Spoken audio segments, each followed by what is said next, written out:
Okay, hello everybody. Welcome to another episode of Gish Gallop Girl. This is episode 41 of A Shot in the Dark, part 15, the Hepatitis A vaccine.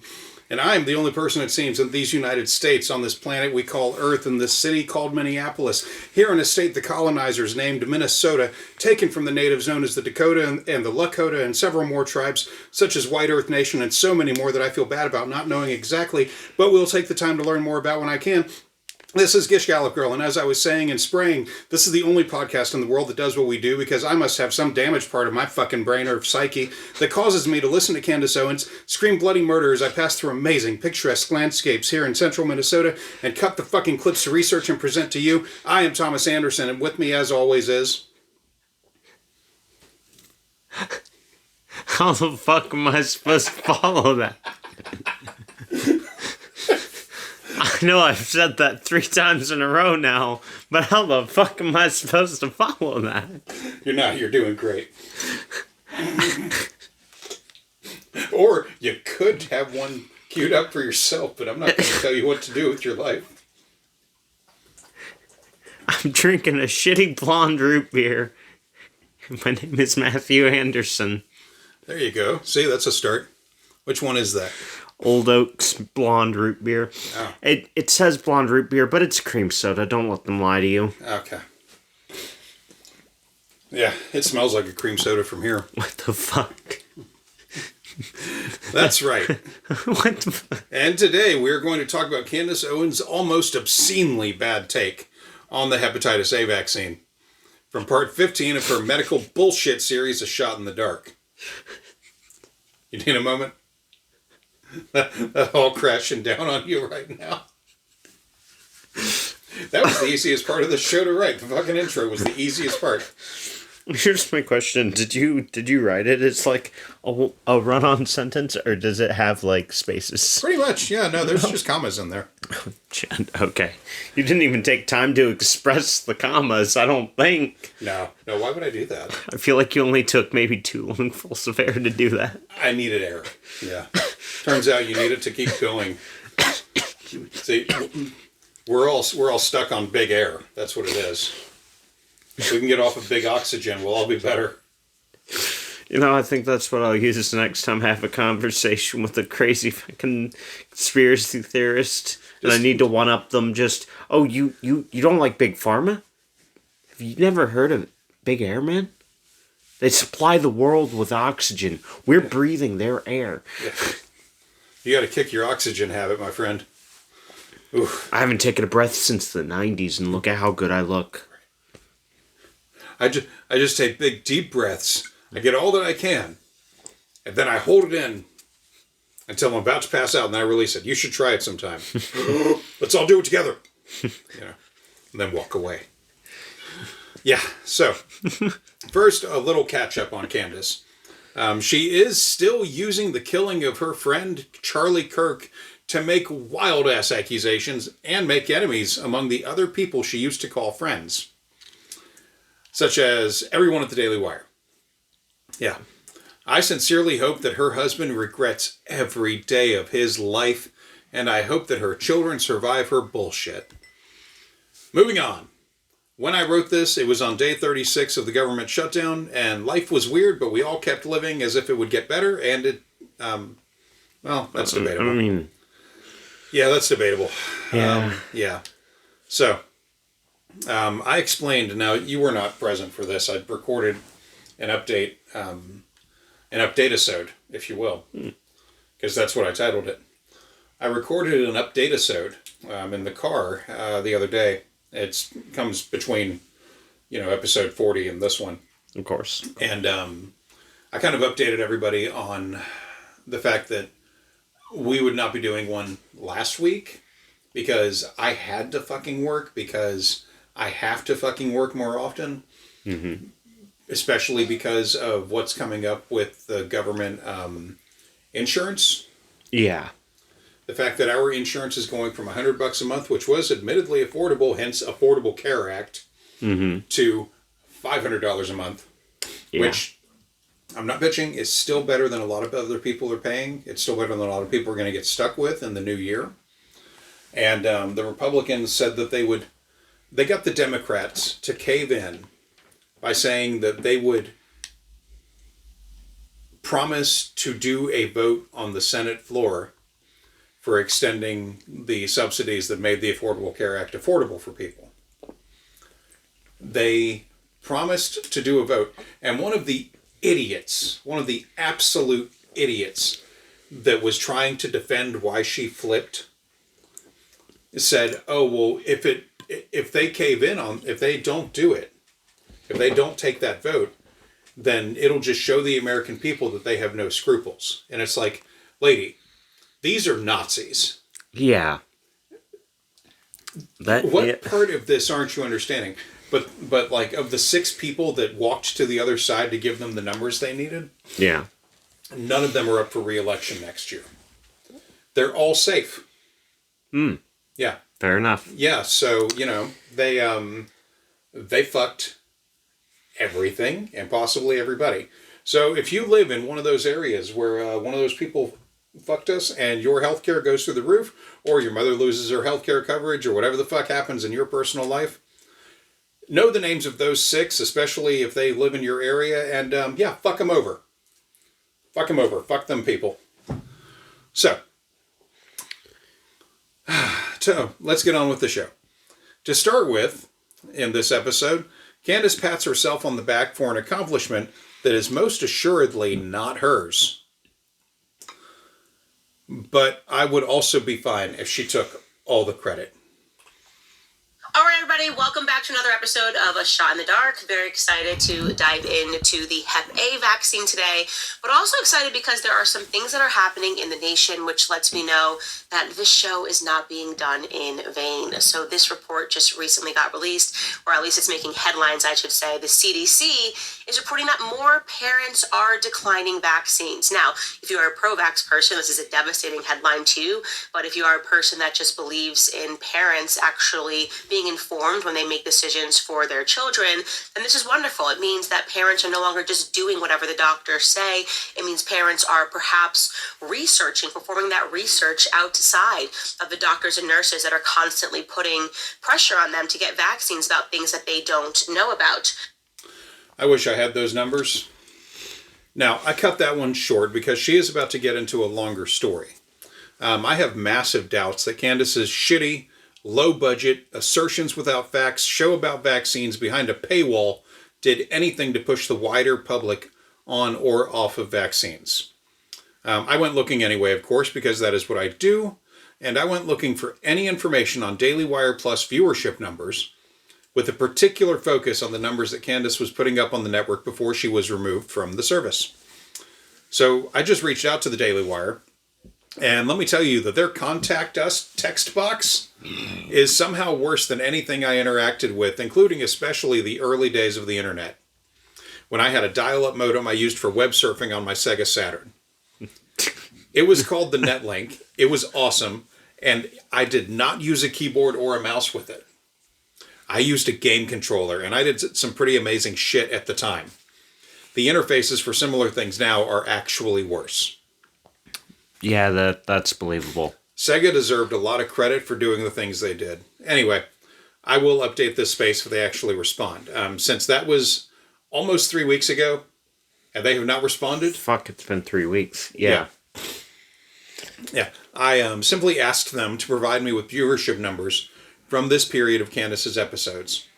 I never actually expected them to respond or provide it, but, we'll see. Yeah. Maybe in the future I can, come back and, hey, here's an update and insert that or whatever the fuck. Anyway, but now, here is Candace with a family story. Oh, she's so got before we jump into the CDC report, I do want to anecdotally tell you what just happened. So my little sister, not to be confused with my older sister, just had a baby this past week. Very excited. She welcomed a healthy baby boy. Now, my little sister is still team vax because she does not watch my show. Unbelievably, you wouldn't believe this, my sisters are not big Candace Owens fans. They just want to be my sister. They don't follow my career everywhere. And they have no idea what's going in terms of my politics, my show, or this show even, really. But anyway, so my little sister is not anti-vax. That is the purpose of me sharing that with you. And she had a relatively, I would describe it as a good birth. I think she would describe it as well.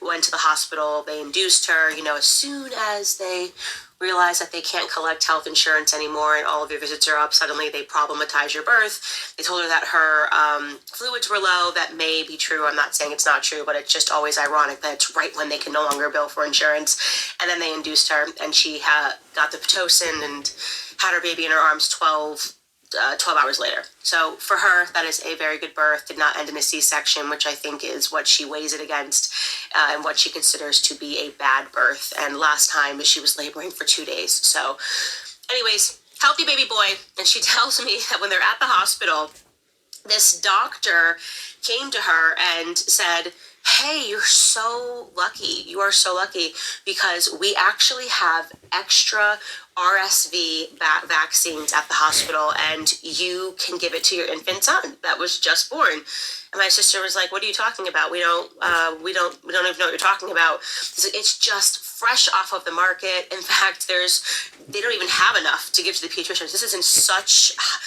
minimal source, such minimal supply rather, that you are the lucky person. She said she felt like she was in the scene of Willy Wonka, and like they were trying to express to her that she had this golden ticket. And he was, of course you want to take it, right? I mean, you're so lucky that you and your baby, and we have some extra vials in the back, and we're happy to give your baby this brand new RSV vaccine. And I'm telling you, if you don't take it here, the chances of your pediatrician having it are low to none. And she just couldn't believe it. She couldn't believe it. She's very pro-vax, as I've explained multiple times. And she's going, I have no idea what you're talking about. I know nothing about this vaccine. I've just given birth, and you're telling me that you have something fresh off the market that you are going to put into my brand new baby. Okay, so imagine my shock at discovering that there is actually some basis of truth to this. Oh. When this episode aired in December of 2023, this was mostly true. RSV immunizations were being offered in Connecticut at hospitals only. Orders would be placed throughout the year to send to clinics later, but hospitals were the only place to get the immunizations. 2 were available. One for infants up to 8 months of age, and the other for pregnant women. However, I have used the word immunization and not vaccine because these are not vaccines.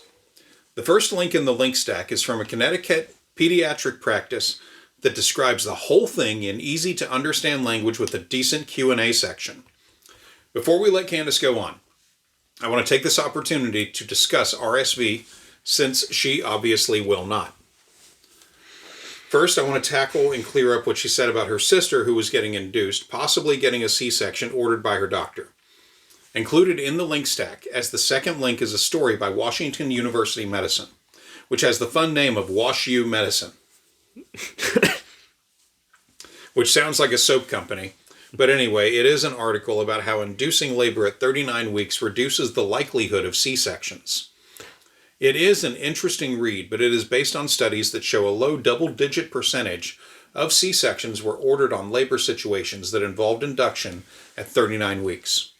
That article is from 2018. I am pretty sure that unless other more severe factors were at play, such as obesity, Candace's sister was going to be fine. That all said, kudos to her sister for not being aware of Candace's work in any way, but also shame on her for not being aware that her sister is a fucking narcissist with a webcam and millions of idiot followers.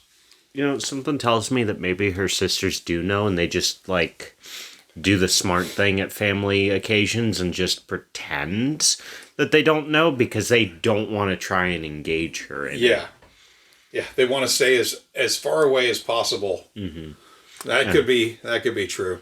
I mean, that's why she don't mention her brother. Yeah, she never mentions her brother. Yeah. Her brother only got a passing mention in her idiot blackout book. Which the fucking Wash U Medicine just spurs to my head like you said, a soap company that just makes alternative medicine soaps. Yeah, well, like Dr. Bronner's. Yeah.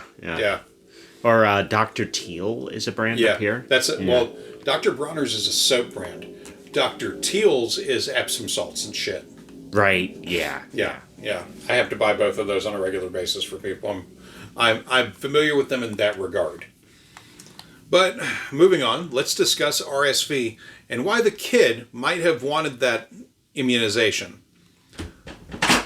Kitty has entered the chat. Can you get the door there? Yep. Okay.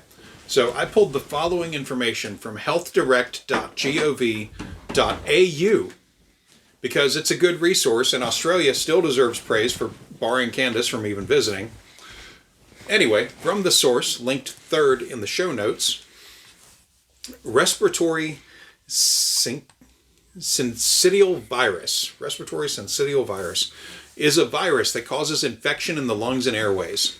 It is highly contagious. It is one of the most common causes of respiratory breathing infections in children, including the common cold. RSV can affect people of all ages, but is likely to be more serious for infants aged 12 months or under, young children, or older adults with chronic health conditions. You can get RSV multiple times. Recovery from RSV gives some immunity protection against getting it again, but this immunity is not long-lasting. In most people, RSV causes mild respiratory illness. You usually first notice symptoms around 5 days after being exposed to the virus. You may feel increasingly unwell over the first 3 to 4 days of the illness and then start to improve. Symptoms may include runny nose, cough, sneezing, wheezing, and fever. If your baby is younger than 1 year, they are more likely to develop breathing problems caused by bronchiolitis or pneumonia. Young children may develop wheezing and difficulty breathing, especially if they have asthma. Your baby may have difficulty feeding and may be unsettled. They may need to go to a hospital if they have breathing or feeding difficulties. RSV is a highly contagious virus that causes lung and airway infections. It spreads through tiny droplets released when an infected person talks, coughs, or sneezes. Being in close contact with someone who has RSV increases the likelihood of you getting the virus. You are usually infectious and can pass on the virus for up to 8 days from when your symptoms begin. RSV is very contagious. The virus can live on surfaces for several hours or on your unwashed hands for 30 to 60 minutes. It can be difficult to stop the spread of RSV. Practicing hand washing and good hygiene can help to avoid passing the virus on to others. RSV can be diagnosed by a laboratory test on samples taken from your nose and throat, a blood test to look for antibodies to the virus. Most doctors will be able to diagnose a child with severe RSV infection based on their signs and symptoms. Home testing kits are also available that can test for a range of viruses, including RSV, influenza, and COVID-19. There is no specific treatment for RSV, but having lots of rest and drinking plenty of fluids will help you recover. Most people recover from RSV in about 10 days. Antibiotics don't work against RSV because it is a virus. You can usually manage mild cases of RSV at home. Often you won't need to give your baby medicine and all they will need is rest.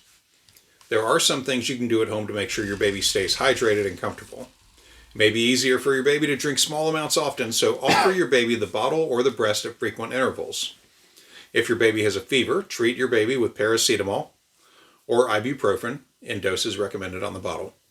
Young babies, premature babies, babies with pre-existing heart and lung conditions, and babies with severe bronchiolitis may need to go to hospital for help with breathing or feeding.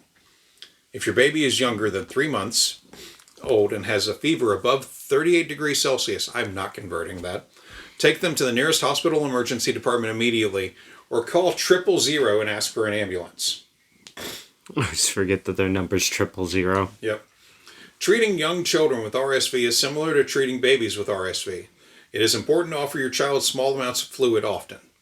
You can bring down your child's fever with paracetamol or ibuprofen. If your child attends daycare, it is important not to send them back until they are feeling well. If your child has breathing or feeding difficulties, they may need to go to hospital. It is not possible to prevent RSV infection, but vaccines and other immunization products can help reduce the severity of illness, particularly in the very young children and older people. RSV vaccination is recommended for pregnant women to protect their newborn infant, all people 75 years and older, and Aboriginal and Torres Strait Islander people 60 years and older. Like I said, it's Australia. People 60 years and older with medical risk factors for severe RSV disease and RSV medicine monoclonal antibodies is recommended for. Young infants whose mothers did not receive the RSV vaccine in pregnancy or who were vaccinated less than 2 weeks before birth. Young infants who are at increased risk of severe RSV disease, regardless of their mother's vaccination status. Children who have medical risk factors for severe RSV disease in their second RSV season. And conditions that increase the risk of severe disease in children include children born premature, cardiac disease, chronic respiratory conditions, neuromuscular disorders including cerebral palsy and spinal muscular atrophy, immunocompromising conditions, Down syndrome, and conditions that increase the risk of severe disease in adults include chronic metabolic disorders including diabetes, chronic kidney disease, stage 4 or 5, chronic liver disease, chronic neurological conditions including seizure disorder, living with obesity. And most states and territories in Australia have announced a free access to monoclonal antibody treatments for eligible children. To find out more information, speak to your doctor, child health nurse, or vaccine provider. Then it goes on to talk more specifically about what vaccines are available in Australia for pregnant women, but since it might not be the same here at any given time, I'm going to stop there and tell you that if this applies to you in Australia, also known as Redneck England, by all means, click the link and read on. Also, 30 degrees Celsius is 86 Fahrenheit. Okay. For the people who don't use Celsius. Yeah. Also known as the rest of the fucking world. Yeah. Yeah. Well, no, a good chunk of the world uses Celsius. That's what I'm saying. The rest of the fucking world... Oh, wait. Yeah, no. I get what you're saying. Yeah. Yeah, no. The rest of the world uses Celsius. We're weird in America. Yeah. Okay, there we are. We found it. We found it in the end. Yeah. So, but if you are pregnant elsewhere in the world, please find out what options are available to you and get vaccinated. The vaccines available for pregnant persons are safe and pass to the baby, giving them an immunity for the first 6 months of life to RSV. So, mother and child are taken care of, all of which was readily available information that could have been explained to Candace's sister, and I find it hard to believe that it was not explained to her. Moving on. Candace will compare a doctor offering a life-saving, or at the very least, a common cold cheat code vaccine to a parent to, lean money-making machines serving fiends. Does that even make any sense? And it was so funny because it's so reminiscent of everything that we know about drug dealers, but for whatever reason, when we are in a hospital, we don't compute. We're just like, this is a doctor trying, a nurse trying to help me. I mean, it literally sounds to me like a drug dealer on a corner being like, yeah, I got some new stuff. You're lucky. This is really hot right now. This is the stuff that you really want to get. And I'm telling you, this is flying off. Everybody wants this. And this is the stuff that you want to buy. By the way, just to be clear, I don't buy drugs from drug dealers, but I've seen a lot of movies and cultural depictions, and so that is what I'm relying on here. But okay, docs, dealers, and drama. First off, shame on you for not recognizing that I did a Dr. Dre line in that last one. I don't... Lean money making machines serving fiends is from the epic song that he did with Tupac back in the late 90s that had a Mad Max inspired music video called California Love. I've only listened to that song one time after you told me to look up the music video for it, because the music video is, yes, very Mad Max, for no apparent good reason. They had a budget. You're telling me if you have a Mad Max budget, you're not going to spend it on Mad Max shit? That's what you're telling me? I mean, I guess, yeah, that's fair. That's fair. God. That song is great. It's the only song I like between the two of those guys. It's just, it hits a part in my brain that I can't explain. Okay, so that was a short clip at 40 seconds, but I wanted to just pause here for a moment to discuss a through line among grifters. You see this a lot with Alex Jones and anyone at InfoWars, and Knowledge Fight has pointed this out a ton of times, but it's this living in fantasy mindset that they all share. I have known a lot of drug dealers, and very few have ever talked like that directly. Usually those types were the ones wearing a wire for the cops, using what they thought of as ghetto slang to signal to the police that they were definitely doing something illegal. Most others speak carefully, if at all, if they don't know you. If they do know you, it's usually more social, but I never knew a single one that had to push any single product. Usually, they deal with people that know exactly what they want, and the dealer has it, or they know someone that does, and they might broker the relationship or send someone on. They're not trying to get caught, be flashy, or do more than sell what they have to people that seek them out. Candace is using a trope provided to her by propaganda shows like Law and Order. Anyway, comparing it to doctors literally trying to not only save lives but also save beds in a resource-strapped hospital is fucking gross. Moving on, she gets way too happy about something that should really piss people off. The point being is that these are drug pushers, these are drug dealers, and they're dressed up and they're in a hospital, but it's effectively the same thing. Why on earth would you push something without letting the person become educated about it, especially when the baby just came out of the womb? So they held their ground, obviously. They decided not to get that particular vaccine, but it was something that she said to me because she was just like, you are making me realize that they're quite pushy, that these people are sort of dealers, and that parents have to be cognizant of that and not just trust implicitly and be willing to do their own research. So now jumping back into this CDC report that is making headlines, reporting that more parents are declining vaccines than ever. Here we are. This is an NBC headline.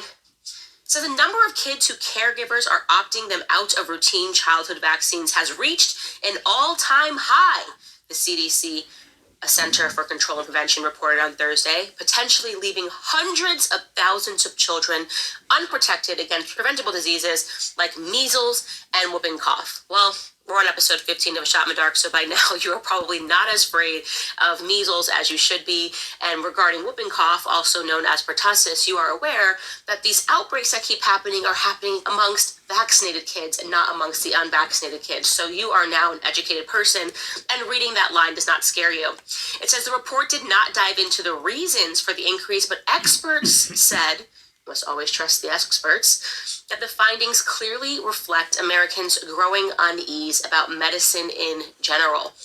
A quote from Dr. Amna Hussein, a pediatrician in a private practice in North Carolina, says, there is a rising distrust in the healthcare system. Vaccine exemptions have unfortunately trended upward with it. The CDC report found that 3% of children entering kindergarten during the 2022 and 2023 school year were granted a vaccine exemption from their state. This is the highest exemption rate ever reported in the United States. 40 states saw a rise in exemptions. In 10 of those states, Alaska, Arizona, Hawaii, Idaho, Michigan, Nevada, North Dakota, Oregon, Utah, and Wisconsin, the exemption rate soared over 5%. This is quite a jump, says Renee Seether, a CDC epidemiologist and the author of the new report. Just 3 years ago, she says, only 2 states had an exemption rate of more than 5%. It is, get ready guys, Idaho that is the standout in the new report, because more than 12% of children that are entering kindergarten in that state had a vaccine exemption in 2022. And the trend appears to coincide with doubts about the COVID vaccine. Imagine that, guys. Imagine how the world changes when you lie, when you get caught lying, and there's no recourse, when you have a bunch of people who very much believed in you and thought that people like me were just fringe and crazy for saying that we didn't vaccinate our children. And for years, they relied on the doctors and the nurses convincing them that the anti-vax crowd is totally wacko. They trusted themselves, they trusted their children, they trusted their own bodies and the bodies of their children to the medical establishment, and the medical establishment lied to them with the full enforcement of the mainstream media. They used fear tactics. They used shaming tactics. Oh, roll up your sleeve, get the vaccine, save lives. We're all in this together. You're a grandma killer if you don't do this. What's wrong with you? I mean, many people feel a lot of shame because they relied on the experts, and why wouldn't they? Of course, we're taught they go to school. We're taught that they take the Hippocratic Oath. We're taught that they want to help you. And then they adopted those principles and shamed their own families and friends, right? You remember this. We lived through COVID just a couple of years ago, and you may have been on either side of that token, which I do not fault you at all. Again, it was almost like psychological warfare. You may have said to your relative, why on earth wouldn't you get this COVID vaccine? We have a dad, we have a mom, they're older, and why wouldn't you do this? How could you be so selfish? Because that's what you were being told over and over again, that it was a selfish act not to get the vaccine. And then maybe you did get the vaccine. Maybe your mom got the vaccine. Maybe your dad got the vaccine, and they are suffering the effects of that ever since. So yes, your trust in the medical establishment has now been broken. And unfortunately, that is one of those things. When you lose trust in an individual, when you lose trust in an establishment, it is very hard to regain it. And that was something that I thought was so stunning. I thought, you know what? Even if all of this propaganda has seized people temporarily, it will eventually fall apart. My grandfather used to always say, and I think this is also just a common expression, it probably didn't come from my grandfather originally, but a lie can make its way around the world before the truth even gets up to put its shoes on. And yeah, the person who actually is quoted is not who most people familiar with the quote think it is.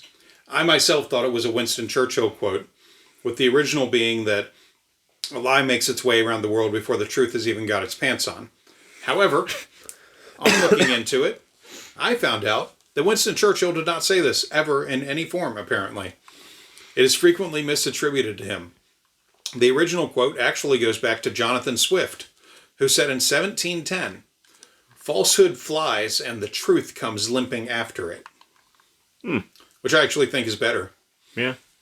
But anyway, the phrase has evolved over time, and I looked into why it gets misattributed to Winston Churchill, and I wound up finding out about the concept of Churchillian drift, which is a common phenomenon of people linking things to Churchill, or Mark Twain, or any number of famous dead persons, things that they think they would say but never really ever did. Anyway, I was hoping it was Churchill due to how much Candace claims to despise the man. Since he was instrumental in keeping Britain alive during World War II. He was no saint, but he was arguably a good prime minister, while at the same time being a terrible colonist. Anyway, I let her go long on that clip for more than that material. The NBC article she was reading from, of course, as is her way, she did not read the full thing. She interjected her own bullshit into it. As usual, it isn't even a very long article, so I'm going to read from it in full. It is in the link stack, and the original post was on November 9th, 2023, by Erica Edwards for NBC News. Anyway, here we go. The number of kids whose caregivers are opting them out of routine childhood vaccines has reached an all-time high, the Centers for Disease Control and Prevention reported Thursday, potentially leaving hundreds of thousands of children unprotected against preventable diseases like measles and whooping cough. The report did not dive into the reasons for the increase, but experts said the findings clearly reflect Americans' growing unease about medicine in general. There is a rising distrust in the healthcare system, said Dr. Amna Hussain, a pediatrician in private practice in North Carolina, as well as a spokesperson for the American Academy of Pediatrics. Vaccine exemptions have unfortunately trended upward with it, she says. The CDC report found that 3% of children entering kindergarten during the 2022 to 2023 school year, 3% of children were granted a vaccine exemption from their state. This is the highest exemption rate ever reported in the U.S. 40 states saw rises in exemptions. In 10 states, Alaska, Arizona, Hawaii, Idaho, Michigan, Nevada, North Dakota, Oregon, Utah, and Wisconsin, the exemption rate soared over 5%. This is quite a jump, said Renee Sither, a CDC epidemiologist and author of the new report. Just 3 years ago, Sither said, only 2 states had an exemption rate of more than 5%. Idaho was a standout in the new report. More than 12% of children entering kindergarten in that state had a vaccine exemption in 2022. The trend appears to coincide with doubts about COVID vaccines. And this is where Candace stopped reading and interjected several minutes of her own bullshit. But this is now the rest of the article. So many people were reluctant to get that new vaccine, said Dr. Mishika Roberts, health commissioner for Columbus Public Health. She feared that it would, quote, have a trickle-down effect and impact vaccination coverage for our children. It would have a trickle-down effect and impact vaccination coverage for our children, end quote. The report also found that vaccination rates among young kids have remained stagnant following a pandemic-related dip in coverage. As of the 2022 to 2023 school year, vaccination coverage among kindergartners remained at 93%. Before the pandemic, the rate had consistently hovered around 95%. Generally, populations need 95% immunity to protect against viral outbreaks. The fact that we haven't been able to recover is concerning, said Shannon Stokely, Deputy Director for Science Implementation at CDC's Immunization Services Division. It means there are children who may be unprotected from very serious diseases. While states differ in their vaccination requirements for attending public and most private schools, they generally include vaccines to protect against measles, mumps, and rubella, the MMR vaccine, diphtheria, tetanus, and acellular pertussis, or DTaP, poliovirus, and chickenpox. Some states require medical evidence that a child cannot receive a vaccine. In others, parents cite religious or other personal concerns about vaccines. It's very easy to get an exemption in the state of Ohio, Roberts said. Very easy. It was Roberts who dealt with a measles outbreak in central Ohio this time last year. The first cases were associated with the person who had traveled overseas to an area with an ongoing measles outbreak. But the virus quickly spread among children left unprotected. Kids who had not been vaccinated against measles, Roberts said, were infected just by being in the same doctor's office as kids sickened with measles. Overall, 85 people became ill, all under the age of 16.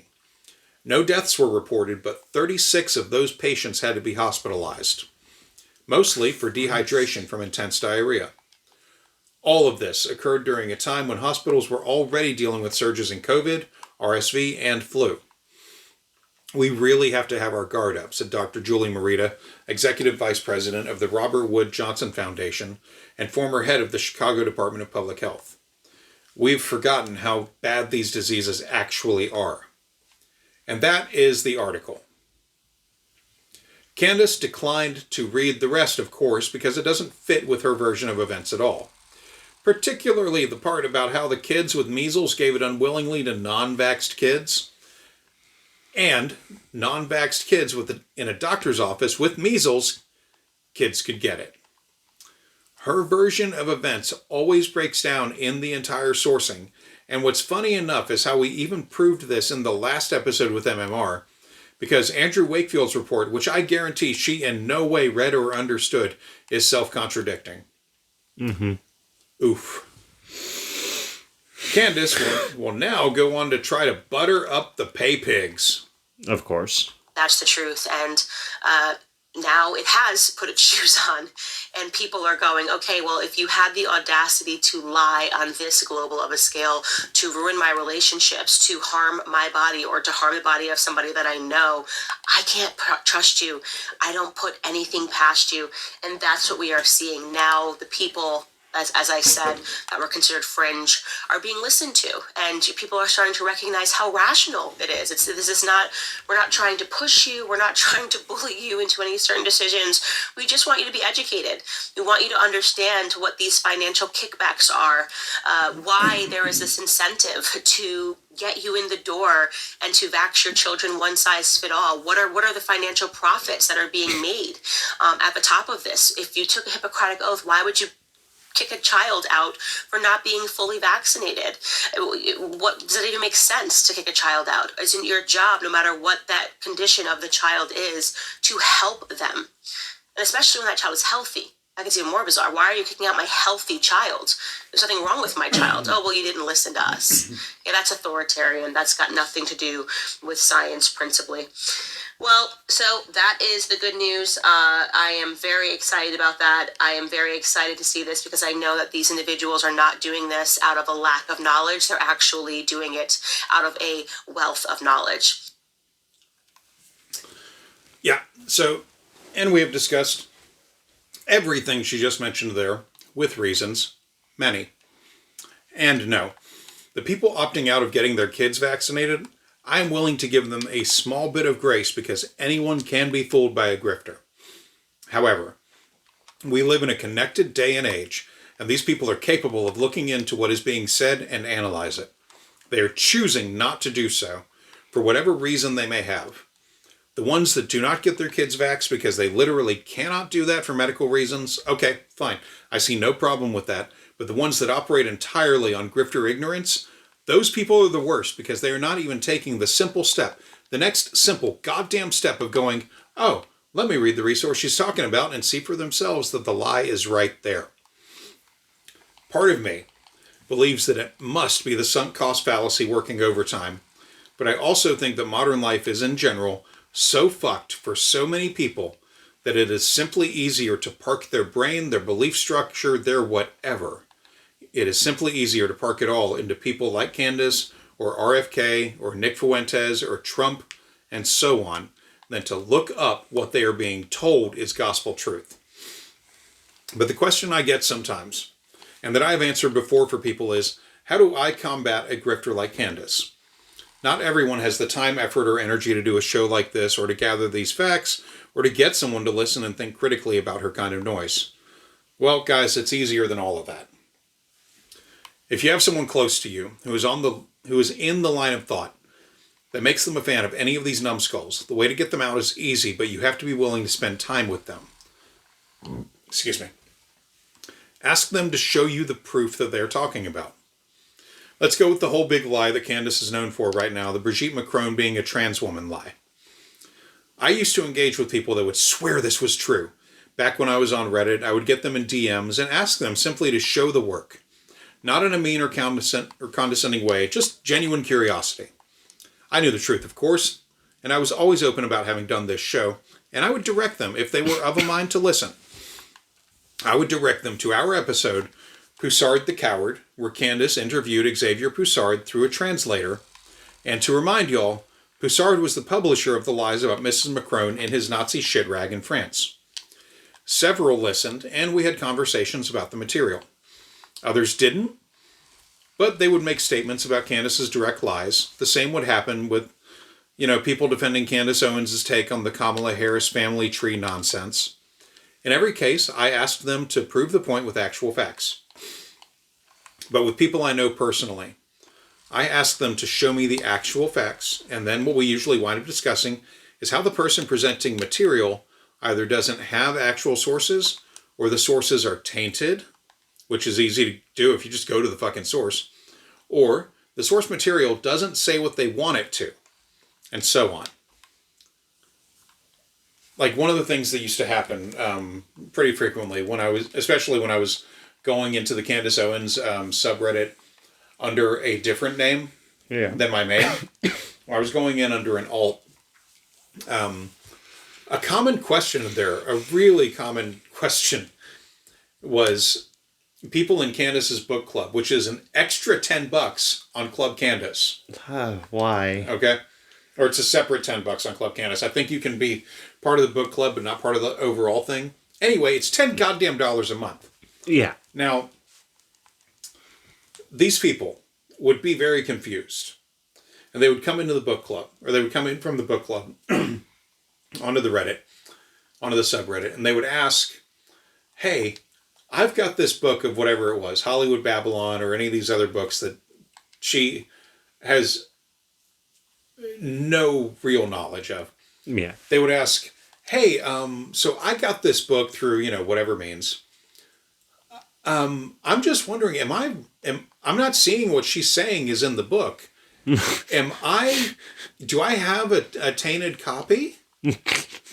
And, for a true believer, this is a legit question. Yeah. But I would always engage with it.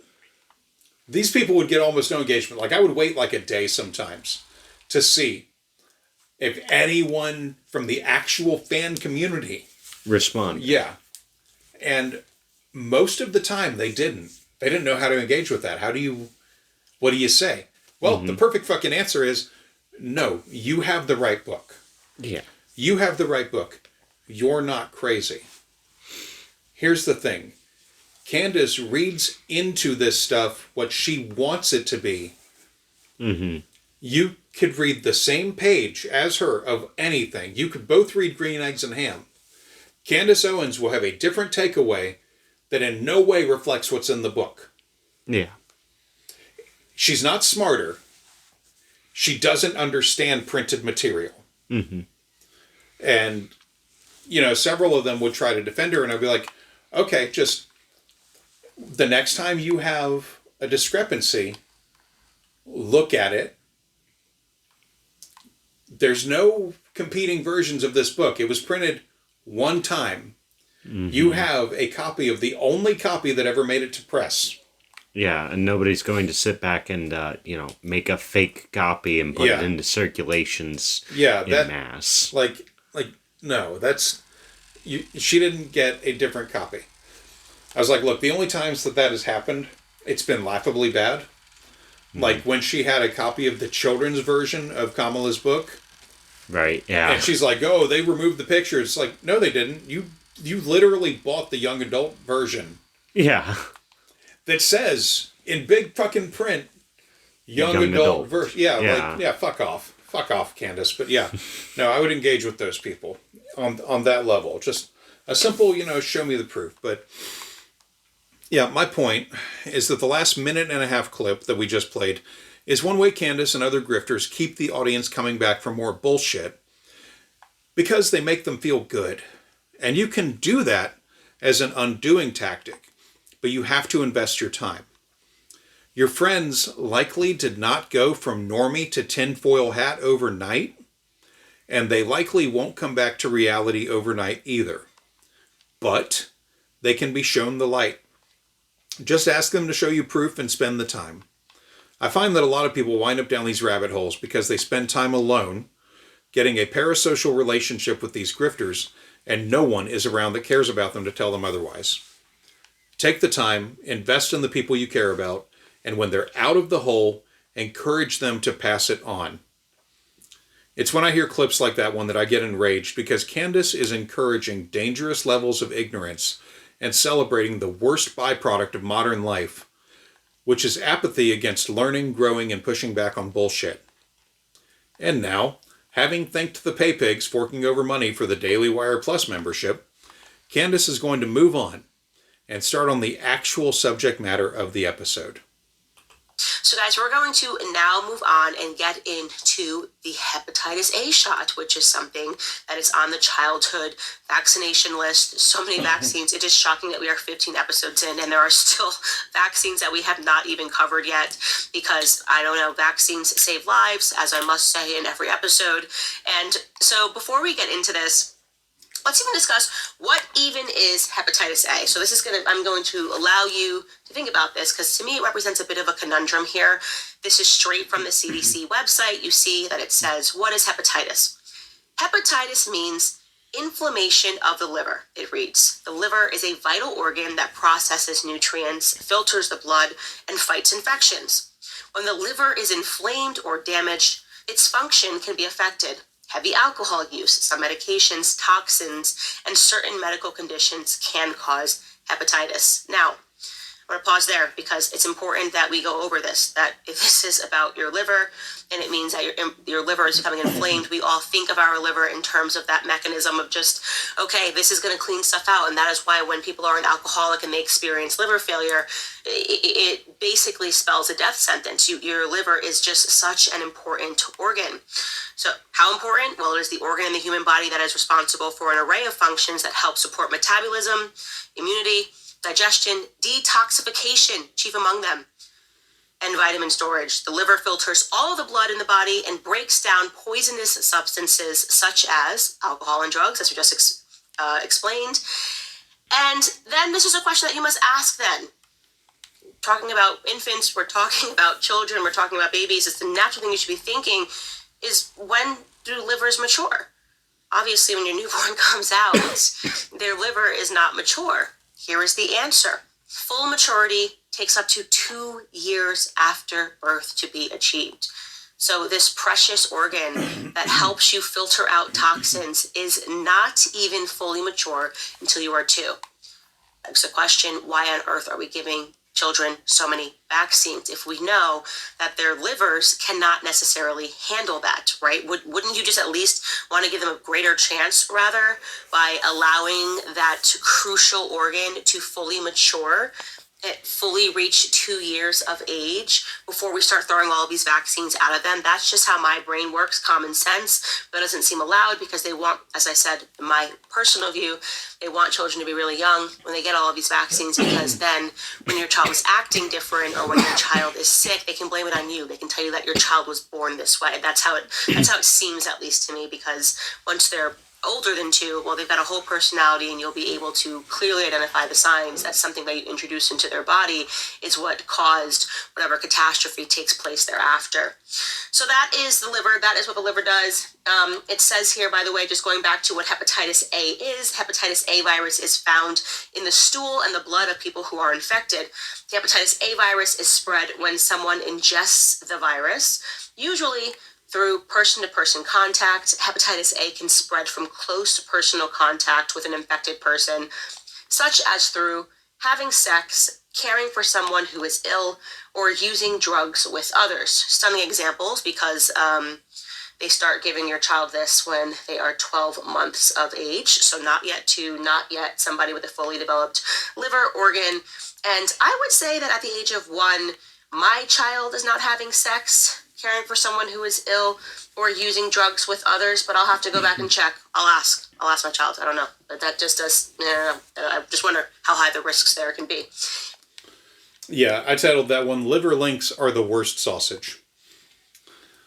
All right, so in that clip, Candace read from 3 different sources, all of which are in the link stack, of course. The first one, which she circled back around to, is a PDF from the CDC about hepatitis A. It is only 2 pages, but it is an easy-to-read article style set, and I'm going to read the thing now, including especially the shit that Candace doesn't seem to want to touch on her bullshit approach.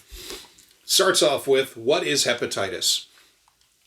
Hepatitis means inflammation of the liver. The liver is a vital organ that processes nutrients, filters the blood, and fights infections. When the liver is inflamed or damaged, its function can be affected. Heavy alcohol use, some medications, toxins, and certain medical conditions can cause hepatitis. Hepatitis is most often caused by a virus. In the United States, the most common types of viral hepatitis are hepatitis A, B, and C. Although all types of viral hepatitis can cause similar symptoms, they are spread in different ways, have different treatments, and some are more serious than others. Hepatitis A is a contagious liver infection caused by the hepatitis A virus. Hep A can be prevented with a vaccine. People who get Hep A may feel sick for a few weeks to several months, but usually recover completely and do not have lasting liver damage. In rare cases, Hep A can cause liver failure and even death. This is more common in older people and in people with other serious health issues, such as chronic liver disease. So how is hepatitis A spread?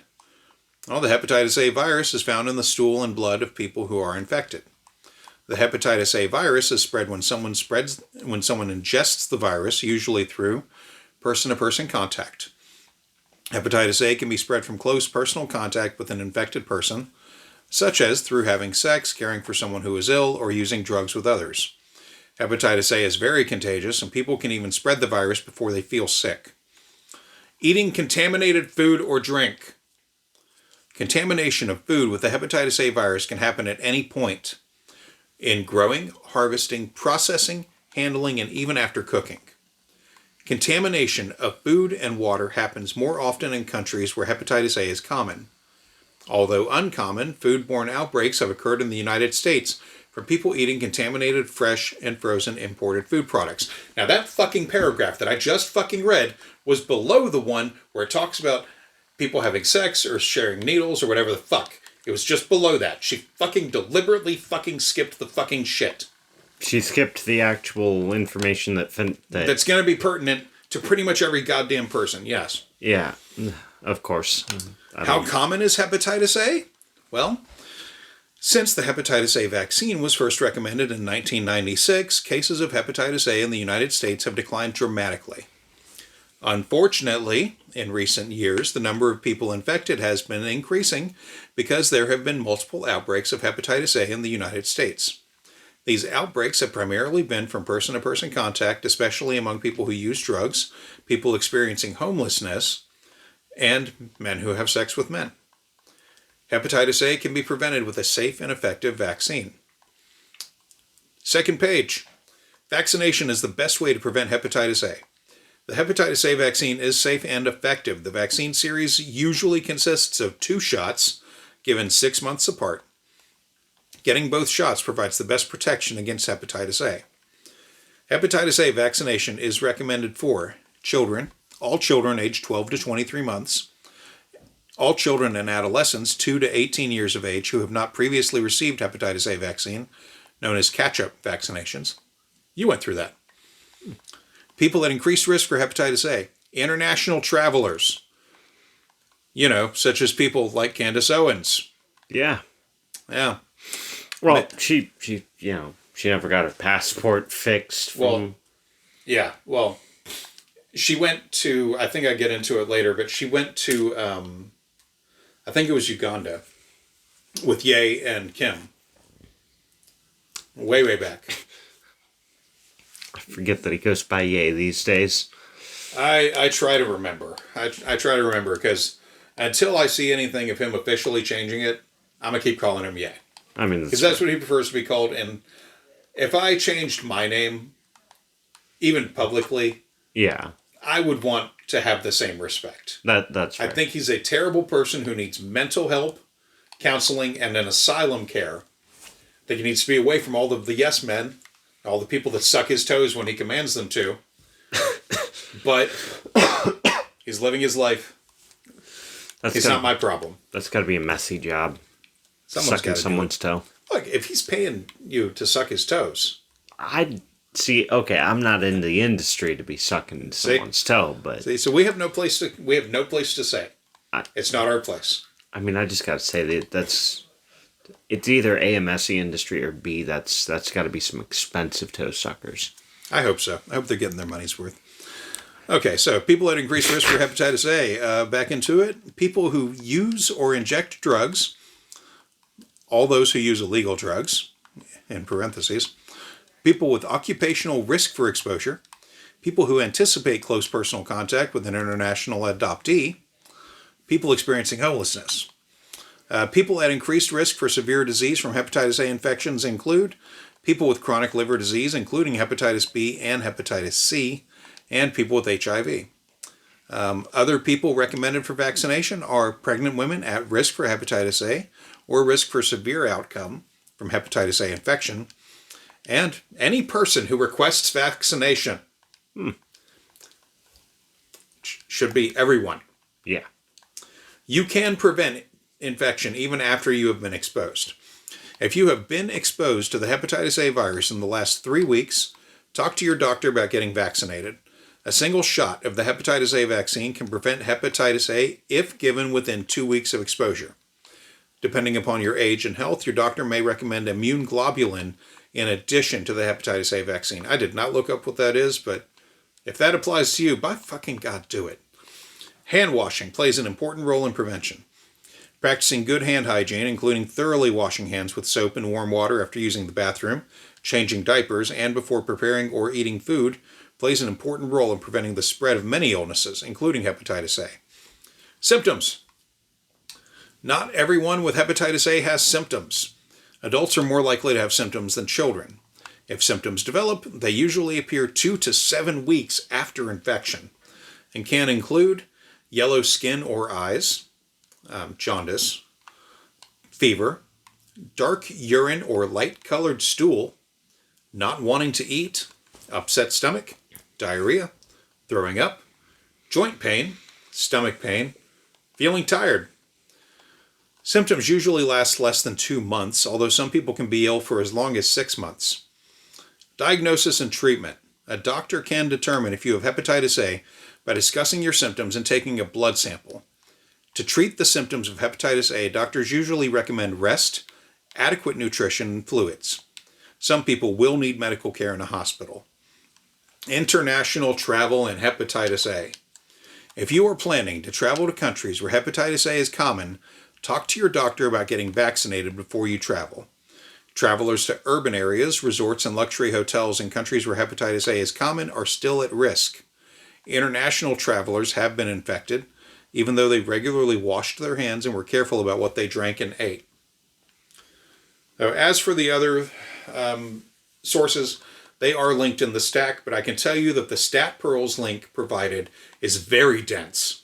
And there is no fucking way that Candace or anyone on her team understood enough of it to go further than the abstract at the top, because I had to take time with it, and I actually found it fascinating. It is an entire, in-depth, comprehensive breakdown of anything you could possibly want as a jumping off point for information on the liver. It is a truly awesome resource to start a journey on, I think.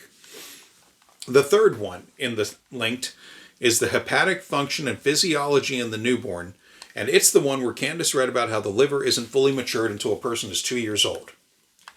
Nowhere in that very short but very dense article does it once mention that vaccines would be a bad idea to give to an infant or toddler. But Candace gets people by showing the article with the loosest possible sourcing. On the video, she doesn't provide the source link. She has a graphic that says PubMed. I found them because I am tenacious. Anyway, the most helpful one for most folks is definitely the CDC PDF I read from a moment ago. I encourage anyone interested, as always, to scope the links. Candace will now go on to skim over the PDF I just fucking read from. Does also mention here that you can get it through eating contaminated food or drink. A food that carries the hepatitis A virus can happen at any point, growing, harvesting, processing, but it admits that it's extremely uncommon. Although uncommon, foodborne outbreaks have occurred in the United States from people eating contaminated fresh and frozen imported food products, because it's much more likely to happen outside of the United States, which brings us back to the earlier episodes of this, where I tell you that they intentionally will talk about something that is much more likely to happen upon a different continent, where people are still living in, tribes where they don't have access to clean water, and then they will apply those arguments to try to make you fearful that this could definitely happen to you. You could just, eat something and have hepatitis A vaccine receive hepatitis A. And it's not right. It's a way for them to persuade you without being really honest about what your potential risks are. Bullshit, bitch. So let's discuss this for a moment. From the linked article from frontiersin.org in a paper titled Determining the Burden of Foodborne Hepatitis A Spread by Food Handlers, Suggestions for a Targeted Vaccination? So, scroll down to the article. There are 6 people listed as authors. Hepatitis A virus remains a significant foodborne pathogen, particularly when food handlers serve as the source of contamination. Its high infectivity, and environmental persistence allow the virus to survive on hands, surfaces, and food, facilitating widespread transmission even from a single distribution point. This systematic review, Prospero registration number, and it is very long, analyzed 32 studies reporting HAV outbreaks linked to food handlers to assess whether vaccination could be an effective preventive strategy. Results: most outbreaks occurred in North America and Europe, with index cases almost exclusively identified among food workers. Outbreak sizes varied, though the majority involved fewer than 50 cases. The discussion says studies highlighted critical challenges, including underreporting, asymptomatic cases, and delayed interventions. Control measures largely relied on immunoglobulin administration, while vaccination was rarely implemented and showed poor adherence among food service staff. Although economic analyses were limited and sometimes inconclusive, some evidence suggested potential healthcare savings from prevention efforts.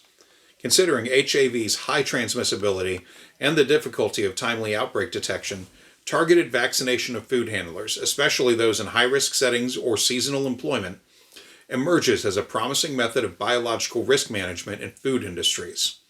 These considerations could support food industries in considering vaccination as a tool to prevent foodborne HAV transmission.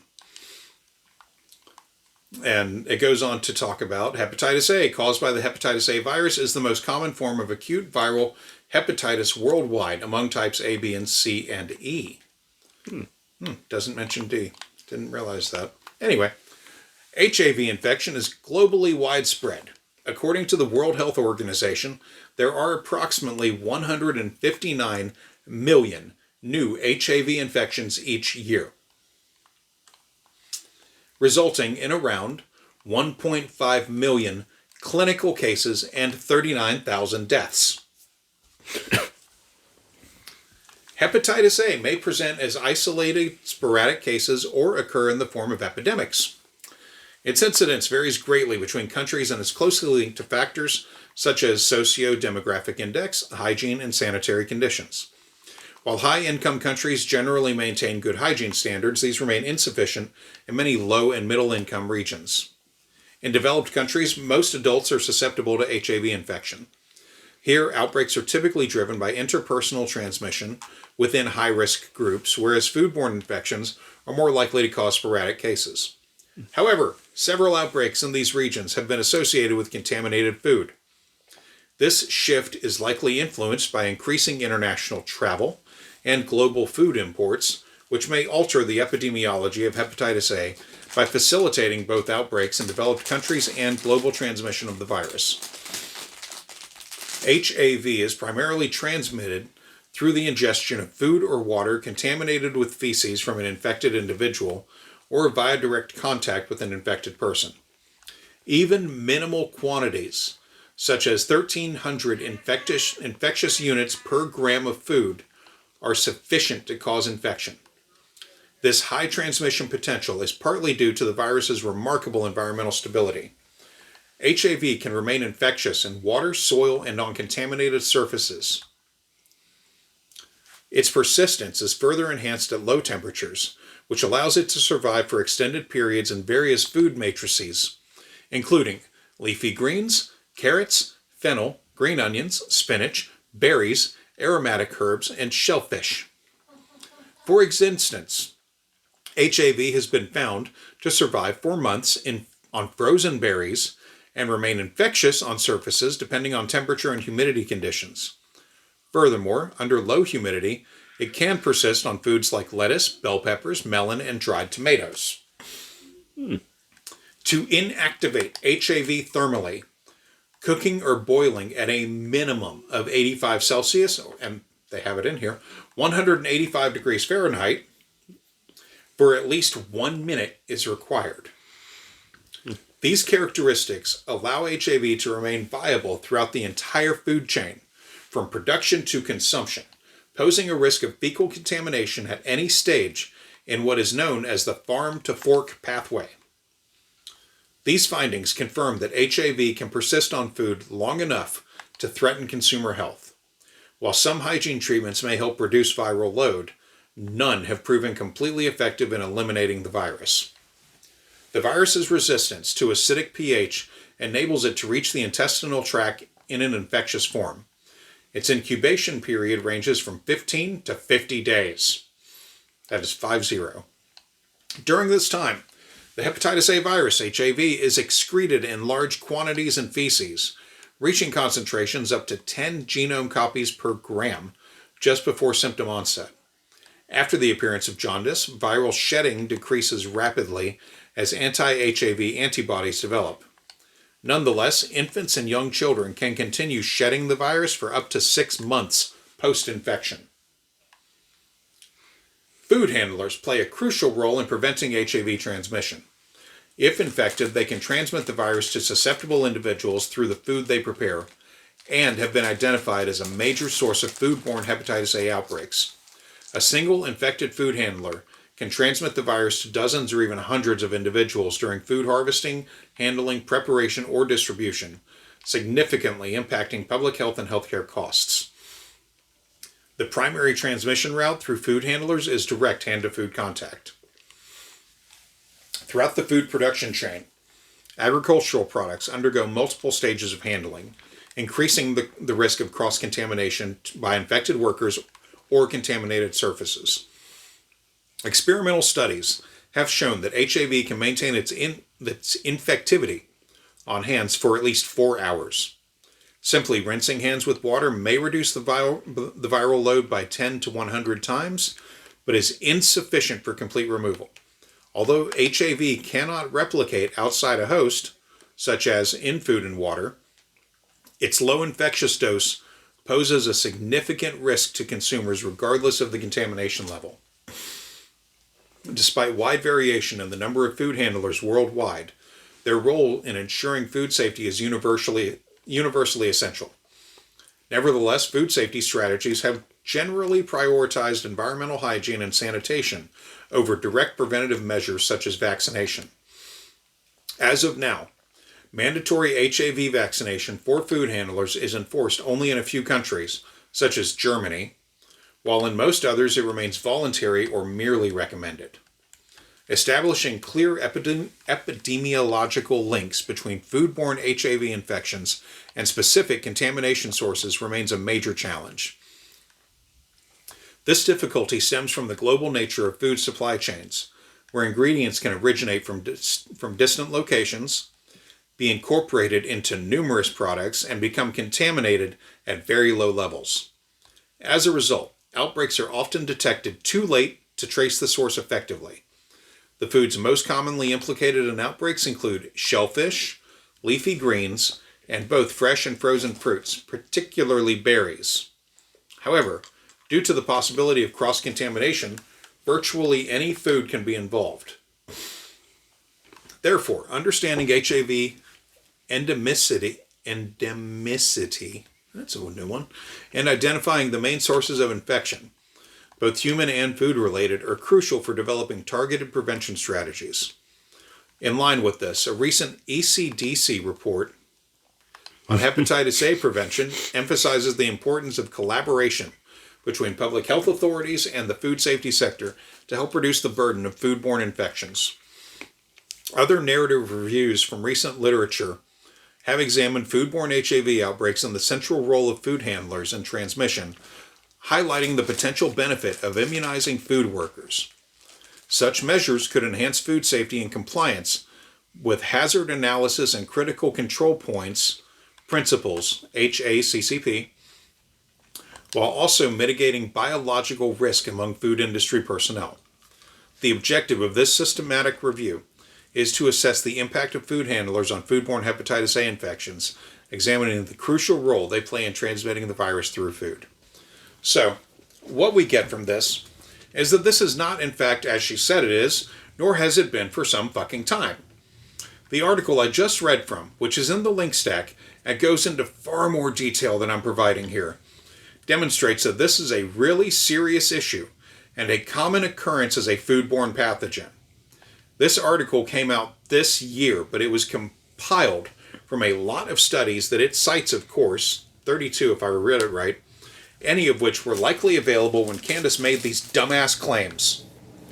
Now it's time to move on into the vaccine insert. So, let's jump into the Hep A vaccine insert. And I have been clear with you guys, you can pick any brand and go through the inserts. There's always a couple of them circulating. The one that we are looking at today is the vaccine VaQta. I'm just going to call it VaQta. So that is the Hep A vaccine insert that we are looking at right now.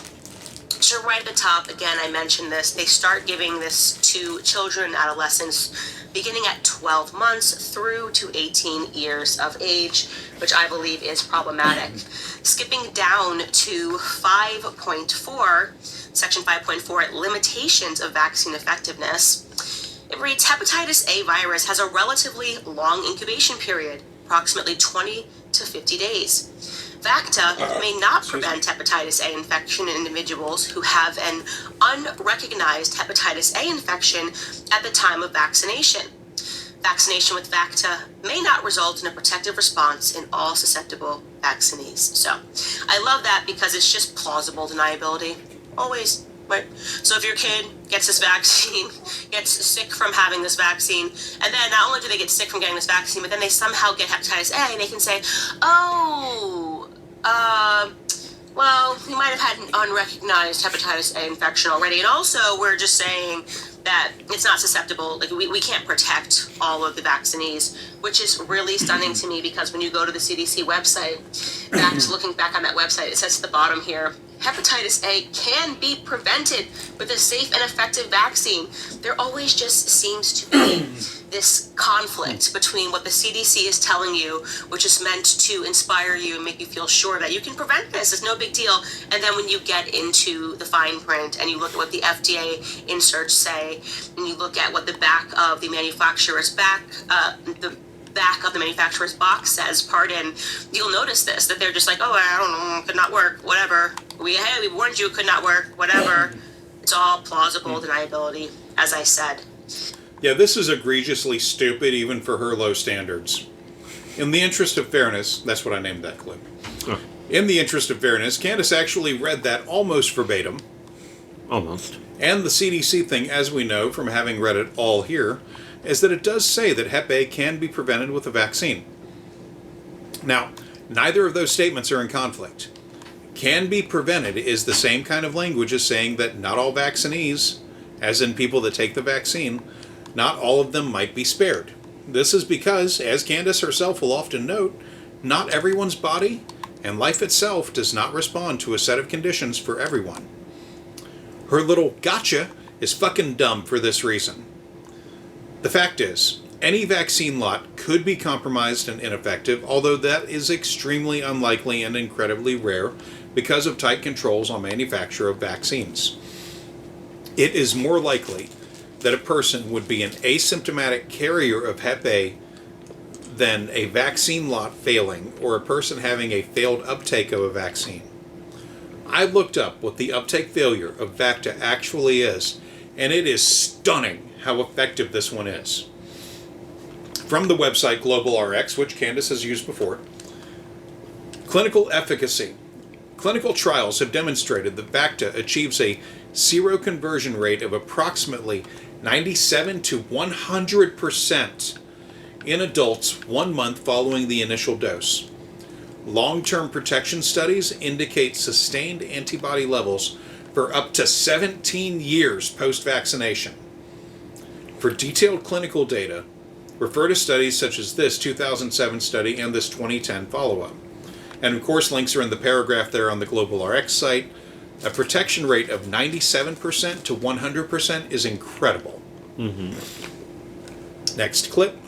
Jumping down, looking into 6.1 adverse reactions.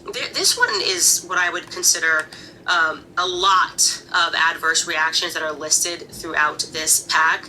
Here are some right at the top here, which we see often. Injection site pruritus, or basically a rash, bronchial constriction, asthma, wheezing. When I see that, I will say this until the day I die. Maybe not until the day I die. I'll probably stop saying it before then because my mind will be gone.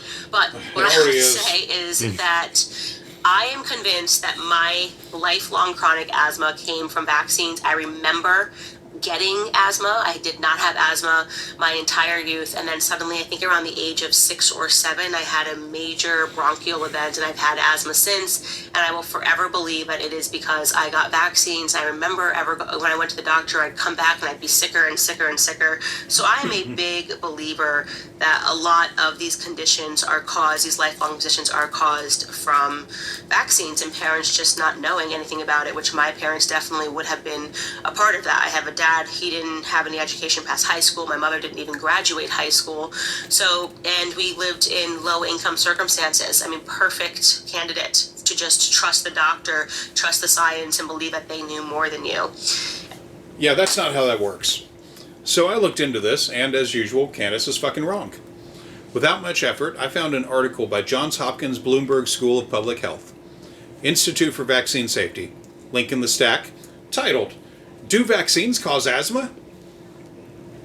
Now, there's a general rule in reading any headline that asks a question, and that answer to the question is usually a very loud, fuck nah. Mm-hmm. And this case is no different. From the article conclusion, right at the top. Conclusion: natural infection with respiratory syncytial virus, I'm going to get that right one day, in infancy can increase the risk of asthma in childhood as well as contribute to asthma exacerbation. Other respiratory viruses, such as influenza, can also contribute to asthma exacerbation. Thus, RSV vaccine prevents asthma and asthma exacerbation, and influenza vaccine prevents asthma exacerbation by protecting against natural infection. Influenza vaccines do not cause asthma or asthma exacerbation. MMR vaccines do not cause and may protect against asthma. Other vaccines currently routinely recommended to the general population in the U.S. have not been shown to cause asthma or asthma exacerbation. Aluminum adjuvants in vaccines have not been shown to cause asthma in children. The report goes on to further explain the mountain of evidence for the conclusion, and I encourage anyone interested to give it a read if you have the time. It is quite informative and makes the case. As for what Candace said regarding her upbringing, we know from our early episodes going over her material in her first book, Blackout, and subsequent episodes and statements from her, Candace and her siblings moved in with their father's parents, her paternal grandparents, when she was 9 years old and her parents divorced. They moved from a rough inner city area to a nice upper middle class neighborhood. I would float the possibility, based on what is said here in this report, and having read other such anecdotal stuff relating to this over many years, I would put forth the following theory. Candace got a massive benefit from her parents getting her vaccinated in her young life, especially if she actually had asthma due to environmental factors in whatever low-rent neighborhood they were in at the time. She may have been sick often, as she says, but the vaccine she got would have staved off the worst effects of what living in that environment did to her. And of course, she would never put those things together. Fucking absurd, but that's what we deal with here. More to the point, asthma caused by vaccines is often very short-lived, and there is no case showing that it lasts long at all if it develops as a side effect. In the quote she read from the adverse reaction section, I watched the video to see how she would handle how it actually reads. On the video, her team clipped the entire section, but she failed to read the following. Allergic reactions, local and or systemic allergic reactions that occurred in less than 1% of over 10,000 children, adolescents, or adults in clinical trials, regardless of causality included. And then she read the following material: injection site pruritus and or rash, bronchial constriction, asthma, wheezing, edema, swelling, rash, generalized erythema, urticaria, pruritus, eye irritation, itching, dermatitis. So, anyone watching would have had to see the skip over, but she doesn't even acknowledge the extreme rarity of these symptoms. Less than 1 in 10,000 people across age groups experienced these symptoms. And as noted, asthma is not a long-lasting type from these vaccines. But of course, she isn't done with reading or misunderstanding what she is reading, so let's let her keep saying herself. Anyways, it goes on to say you can get eye irritation, itching, dermatitis, you can get swelling, all the things that we tend to see in all of these inserts. But then I want to draw your attention to a few pages thereafter. It's showing me on page 6 because I have a printout here that I'm holding in my hand, obviously. But it starts talking about VaQta being given concomitantly, meaning that it's given with other vaccines, and parents that vax their children will tell you this. They'll give you a ton of vaccines at once. And I always ask, what is the purpose of that? Why?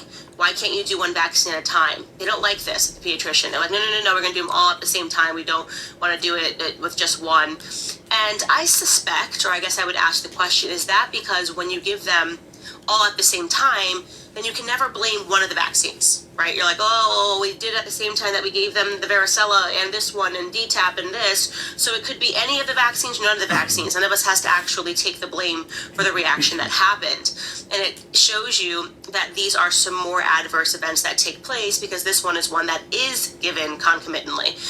Eye disorders, conjunctivitis, gastrointestinal disorders, constipation, vomiting, general disorders. It says you can get nasopharyngitis, rhinitis, viral infection, croup. What's going on there? Croup? Are you serious? That's a very serious bronchial infection for a child to get. Pharyngitis, strep, laryngitis, I can't even say this one. Laryngotracheobronchitis. Yeah, laryngotracheobronchitis. How's that, guys? That sounds absolutely correct. That's a lot going on there in one word, right? Gastroenteritis, which would be viral. It's got metabolism and nutrition disorders, anorexia from getting this at the same time as getting other vaccines. You have respiratory issues, cough, nasal congestion, skin and subcutaneous tissue disorders, a rash, measles-like rubella-like rash, a varicella-like rash. I mean, what on earth are we even talking about? The concept of this even being something that you would risk. And then here is the one that terrifies me the most, the one that I look for in every vaccine and why it has... I have always thought, let my child have whatever the disease is, whatever the virus is, because it is not worth a febrile seizure. It's never going to be worth a febrile seizure to get a vaccine that they are telling you may not even prevent you from getting the thing that they're trying to prevent you from getting, right? Okay, so that was a lot, but I wanted to give her the space to marinate. So in the adverse reactions that she read from in that section can be found on numbered page 6. But page 7 of the PDF. Anyway, those are reactions found across age groups, extremely low risk, and can happen with the vaccine being administered singly or with others, which is concomitant. It says it right there on the paper. We've discussed febrile seizures before, and how actually low risk most of them generally are, as well as how much higher the risk of them are in most infections in patients without vaccines. But in this case, febrile seizures are not a known side effect of Hep A, at least not more than might normally happen. But that said, what she failed to mention is that febrile seizures was only noted in 0.05% of the 4,374 test subjects aged 1 year to 23 months of age. That is a little over 2 toddlers. That information is right there in the paragraph that she fucking read. As for why vaccines are given concomitantly, it's pretty simple. For one, adverse reactions listed on any single vaccine are extremely rare, and they are often tested with others being given at the same time because of one simple aspect most people lack: time. It is well established that parents that have to take their kids to a doctor for vaccines prefer to get as many done as possible, to limit the amount of time it is going to take to keep the kids healthy. If they stretch them out, vaccines can be missed due to a variety of factors, and the kids and the society around them won't be as protected.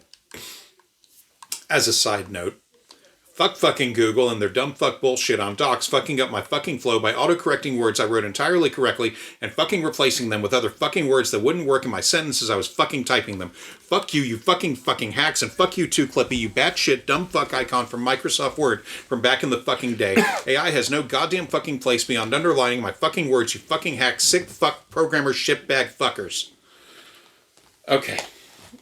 Got that out of my system. I'm going to guess that was... It's all in the script. It's right there. I'm going to guess that was written because you were in the midst of writing the thing before and the thing after, and it kept fucking up. Yeah, it kept fucking me up, yeah. Well, so what did Clippy do? Clippy was... Fuck Clippy. But Clippy was an okay guy. No, fuck Clippy. I don't... Look, if he's leading the Terminators, okay, I'll make peace. But if he's not, if he's where he belongs, which is as forgotten code in a fucking T-800 fucking chip, Fuck Clippy. Fuck Clippy. Clippy's probably at the black wall, if we're going to be honest. Yeah. Okay, got that out of my system. And it stopped correcting my shit after I wrote all that. You know, sometimes you gotta kick the fax machine in Office Space, yeah.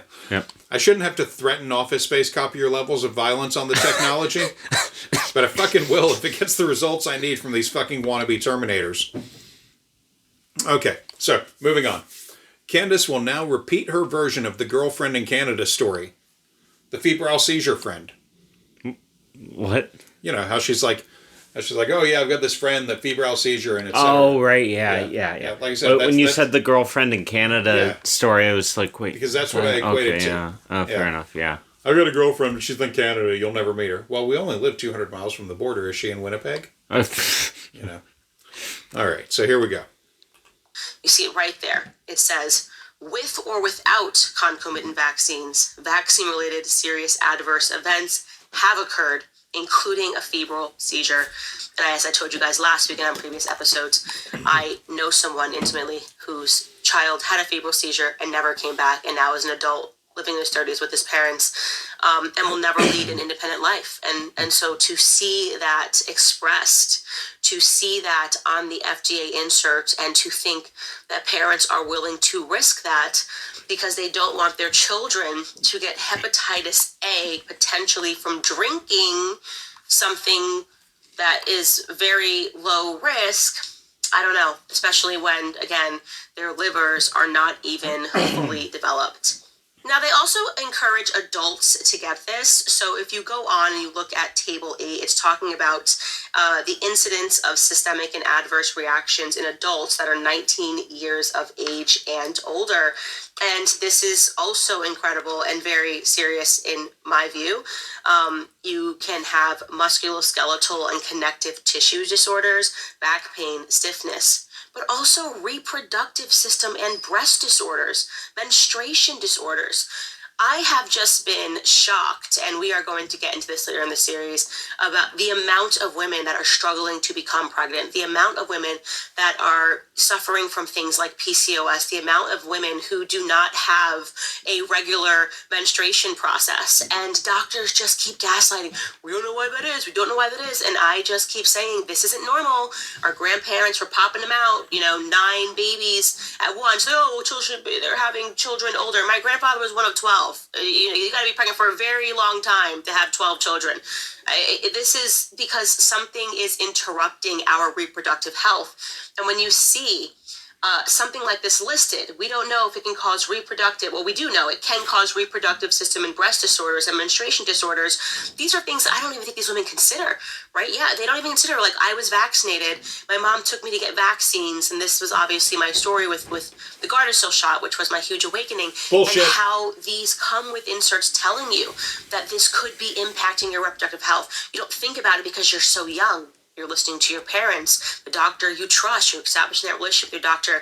But then when you get older and you want to start a family, this is the kind of stuff that will horrify you, realizing that they were making decisions for you. They were making long-term or plausible long-term decisions for your health that you really didn't have a say in, because it is, unless you are educated, unless you are being told about the risks, even if you are being told about the risks, your brain's not developed, right? Your brain's not developed. So if a doctor says to you, down the line, this might impact your reproductive health, not going to have the same severe logical considerations that you might have at the age of 26 when someone says that to you versus when you're 16 or when you're 19, as this indicates, older than 19 years old, because you're just kind of living your life like, I'm not thinking that way. So that very much bothers me.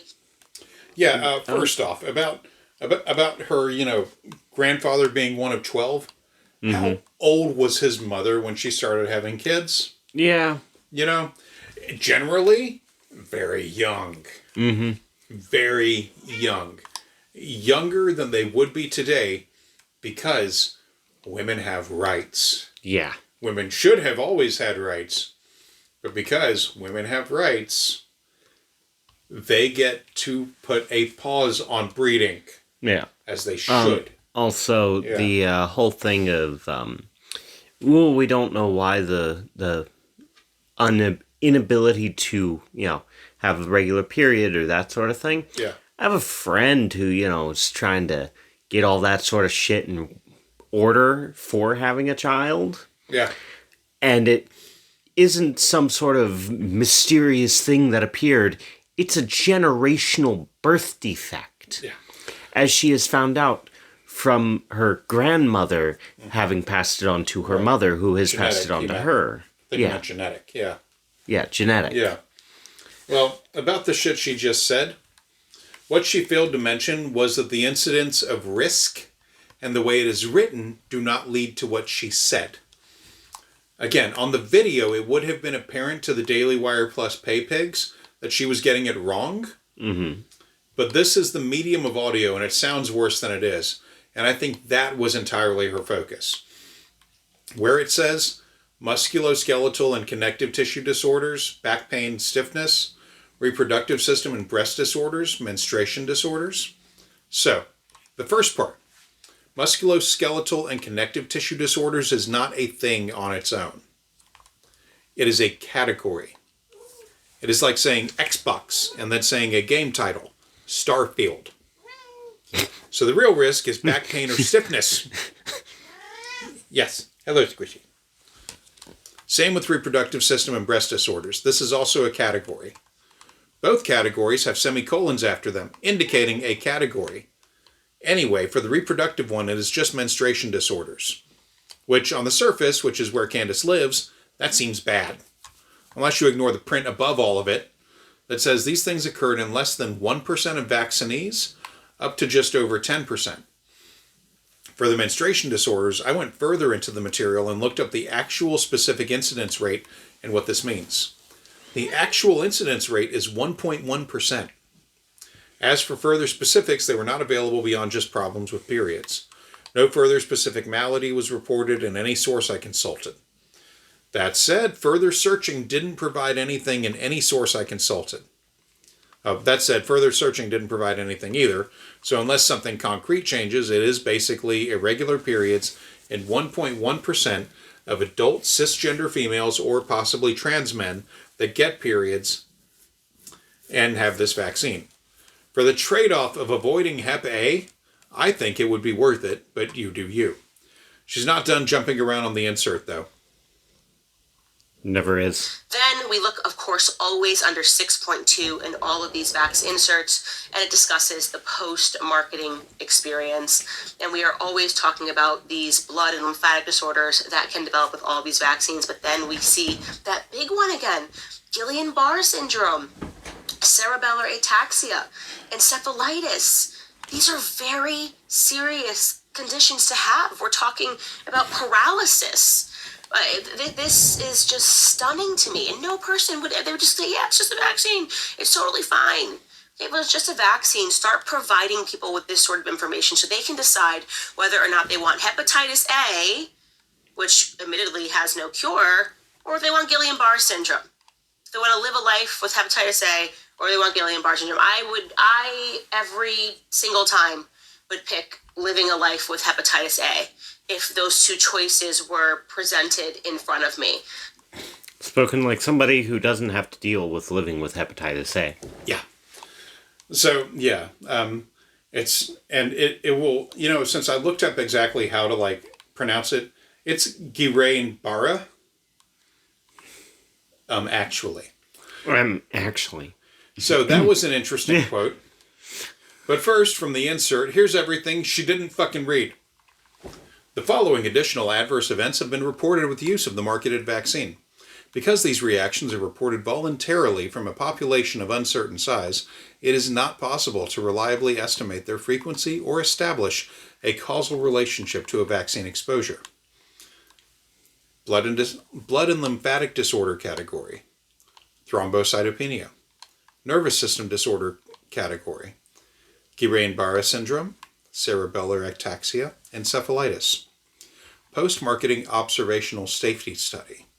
In a post-marketing 60-day safety surveillance study conducted at a large health maintenance organization in the United States, a total of 42,110 individuals aged over 2 years of age received 1 or 2 doses of VaQta 13,735 children/adolescents, and 28,375 adult subjects. Safety was passively monitored by electronic search of the Automated Medical Records database for emergency room and outpatient visits, hospitalizations, and deaths. Medical charts were reviewed when an event was considered to be possibly vaccine-related by the investigator. None of the serious adverse events identified were assessed as being related to vaccine by the investigator. Diarrhea/gastroenteritis resulting in outpatient visits was determined by the investigator to be the only vaccine-related non-serious adverse reaction in the study. There was no vaccine-related adverse reaction identified that had not been reported in earlier clinical trials with VaQta. So the first one she blew past in the adverse read was thrombocytopenia. That one is identified on cancer.gov as a condition in which there is a lower than normal number of platelets in the blood. It may result in easy bruising and excessive bleeding from wounds or bleeding in mucous membranes and other tissues. I looked up what the incidence of this occurring was, and if it is lifelong, but the incidence rate was literally less than one person per every 100,000 dosed. It also seems to be a condition that passes. It isn't chronic if it happens.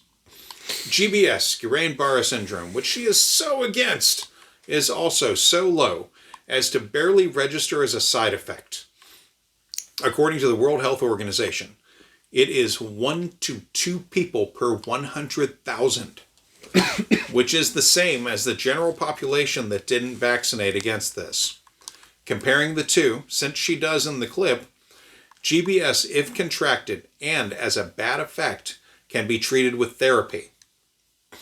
Hepatitis A can lead to worse liver outcomes, and one of the known side effects of having a severe case is also experiencing GBS.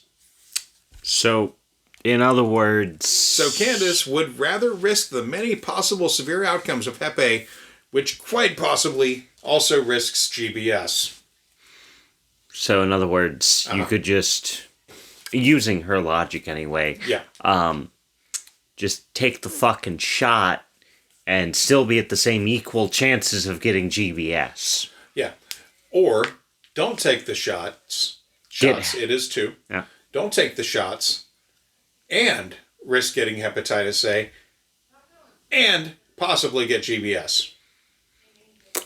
Because you got hepatitis A and it's infecting your fucking system. So, and fucking GBS is something that passes. Mm-hmm.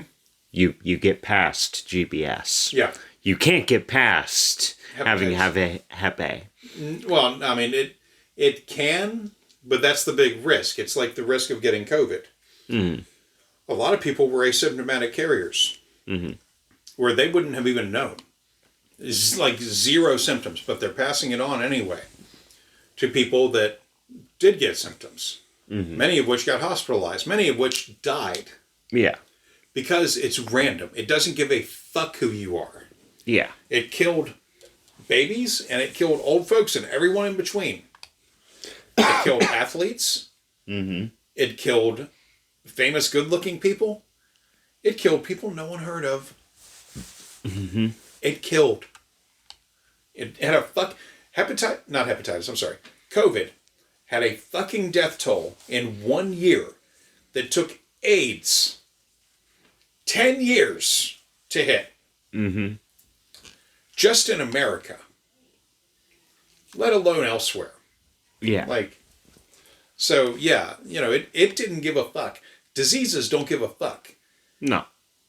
It's like, it's like when we were living in Florida, we were doing okay, but we weren't doing great. We moved here with fucking thriving, Mm-hmm.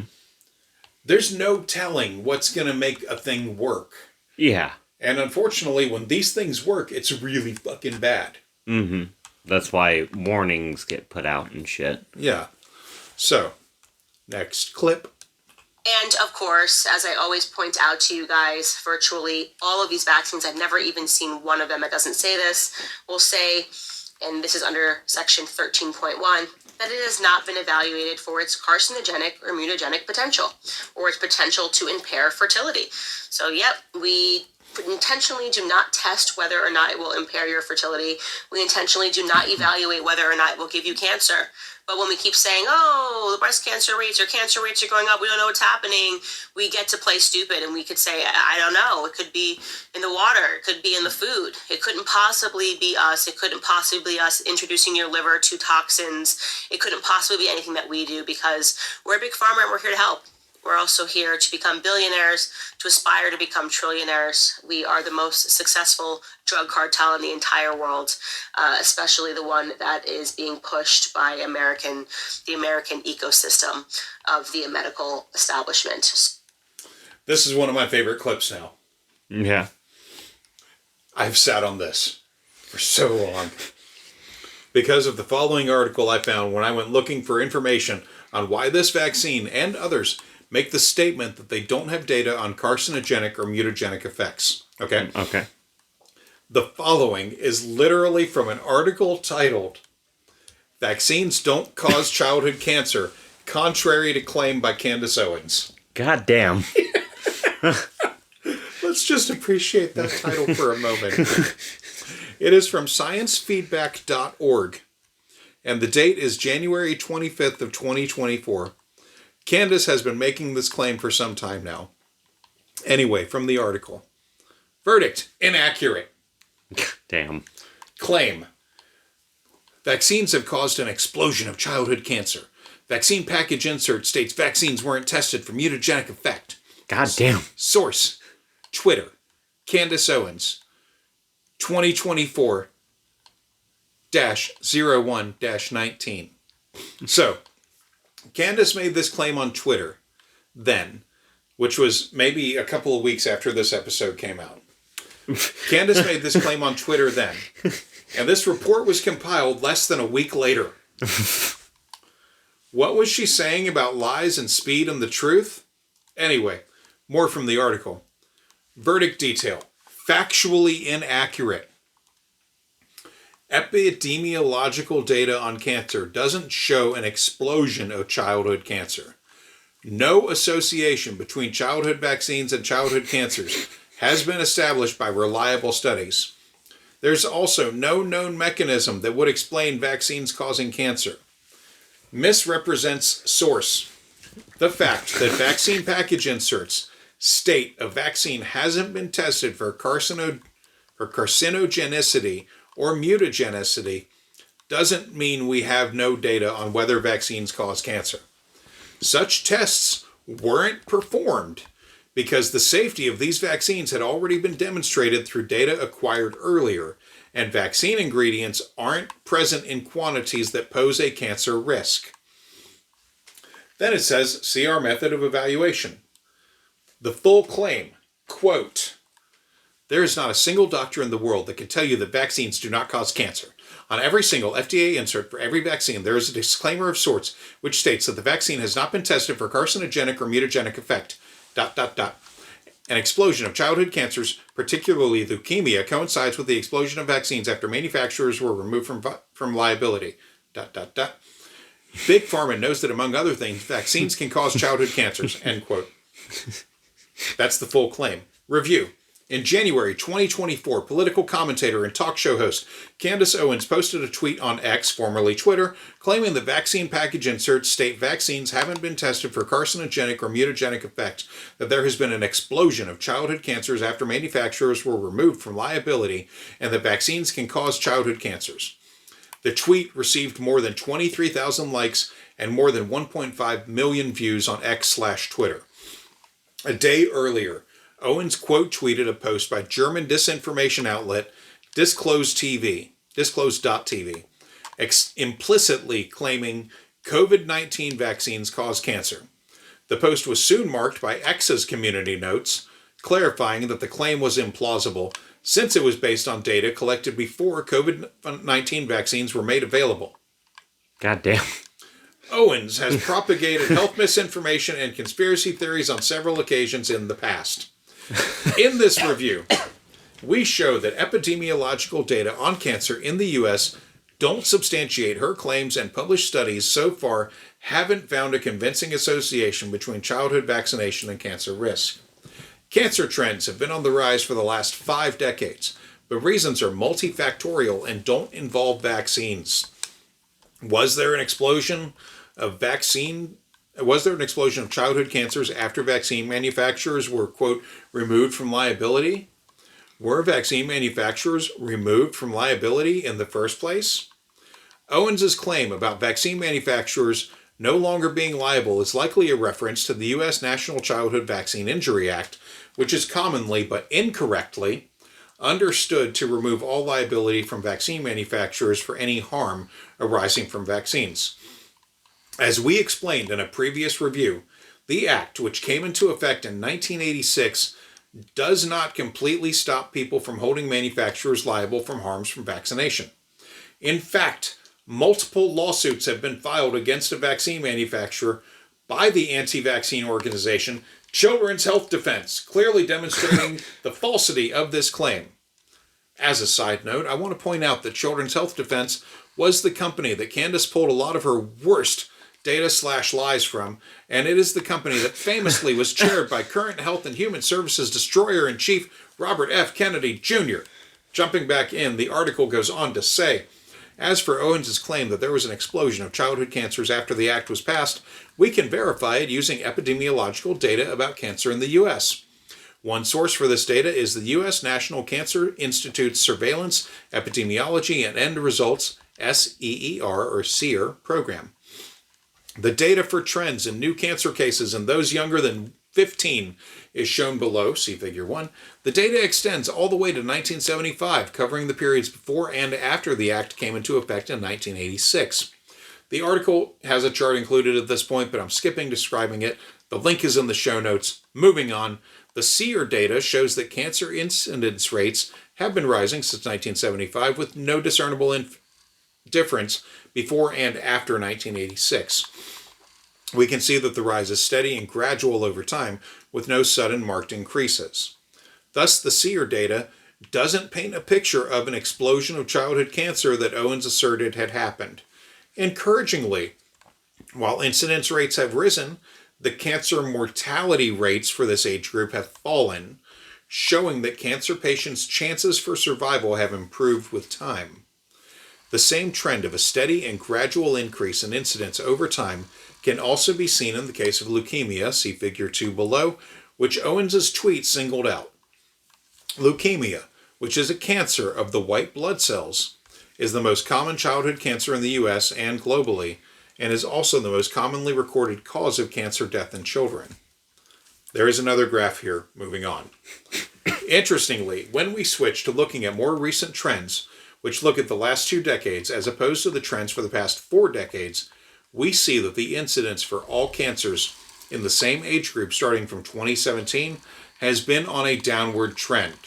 See Figure 3 below, which is, as you guessed it, another graph. Moving on. Apart from SEER, we can also look at data from other credible sources. A published study by researchers at the U.S. Centers for Disease Control and Prevention examined trends in childhood cancer in the U.S. between 2003 and 2019. This study used data from U.S. Cancer Statistics, which covers all 50 U.S. states and the District of Columbia, in contrast to SEER, which currently covers fewer areas, 22 U.S. geographic areas to be precise. Excuse me. This study reported a rise in the incidence rates of childhood cancer diagnoses, particularly for leukemia, lymphoma, liver cancer, bone cancer, and thyroid cancer. It also delved into potential reasons for the increased incidence rates. The reasons for increasing rates of pediatric cancer overall are likely multifactorial. First, overall rates of cancer may have increased because of changes in cancer reporting over the past 2 decades, such as the increased use of electronic pathology reporting to cancer registries. Some increases or decreases in pediatric cancer rates could be secondary to changing trends in cancer risk factors related to preconception and pregnancy, such as smoking, assisted reproductive technology, birth, increasing maternal age, low birth weight, or childhood and adolescent life, infection exposure, residential chemicals, radiation exposure, use of sunscreen. To sum up, The researchers thought that the increase in cancer incidence rates could be explained by changes in the way that different cancers are diagnosed and reported, as well as changes in exposure to various risk factors. For example, increasing maternal age and residual chemicals. Another study that examined U.S. cancer trends in adolescents and young adults postulated that environmental factors, dietary and obesity trends, and changes in screening practices are some major reasons for the increasing rate of cancer in that particular age group from 1973 to 2015. Overall, Owens' claim that vaccine manufacturers don't bear any liability for their products is false, and the claim that there has been an explosion of childhood cancer is not substantiated by the data. Childhood cancer incidence rates have increased over the past 4 decades, but this increase has been gradual and steady with no sudden marked increase. Researchers have considered several potential reasons for this, but they haven't found that childhood vaccines are the cause, which we will speak more of later. And then in big bold letters it says, vaccine package insert isn't evidence that vaccines cause cancer. And it goes on to say more. In her tweet, Owens offered vaccine package inserts as supporting evidence for her claim, citing the statement that vaccines haven't been tested for carcinogenic or mutagenic effect, then went on to imply that no one has looked at whether there could be an association between childhood vaccines and cancer. This form of argument, sometimes called argument by vaccine insert, involves cherry-picking information in a vaccine package insert, such as the adverse events listed in the insert to make the case that vaccines are dangerous.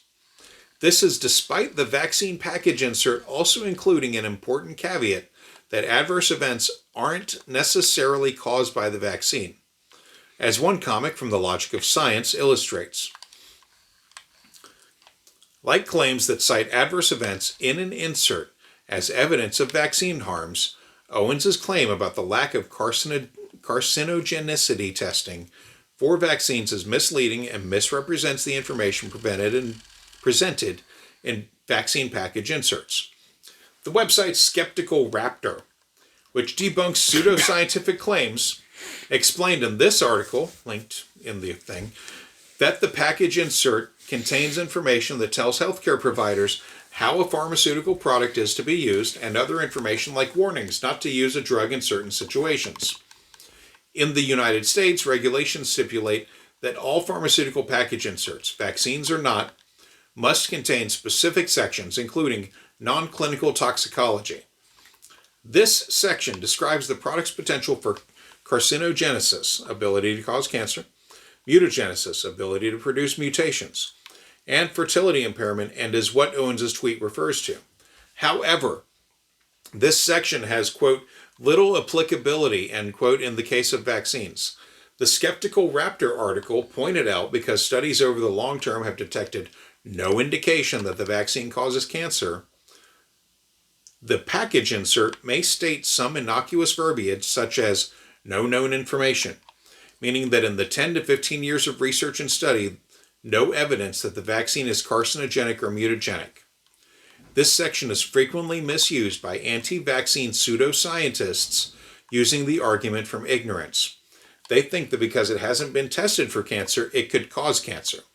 However, there are no biologically plausible mechanisms whereby vaccines could convincingly be linked to any cancer.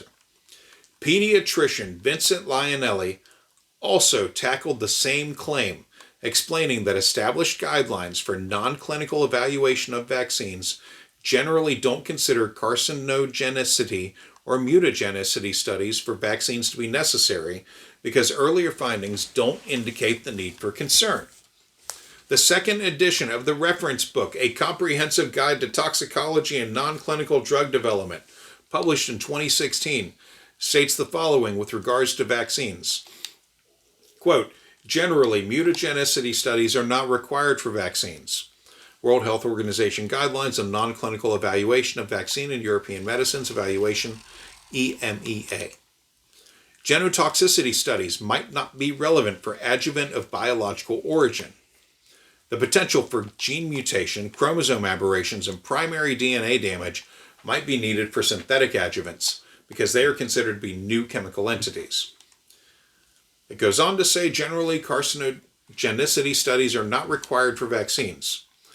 World Health Organization guidelines on non-clinical evaluation of vaccine and EMEA. This is because of the low dose and the low usage of the adjuvants, meaning that the risk of tumor induction is very, very small, according to EMEA guidelines. The EMEA guidelines cited in the book has been replaced by the WHO guidelines published in 2005 in the WHO Guidelines on Non-Clinical Evaluation of Vaccines, Annex 1, in which the same reasoning still prevails.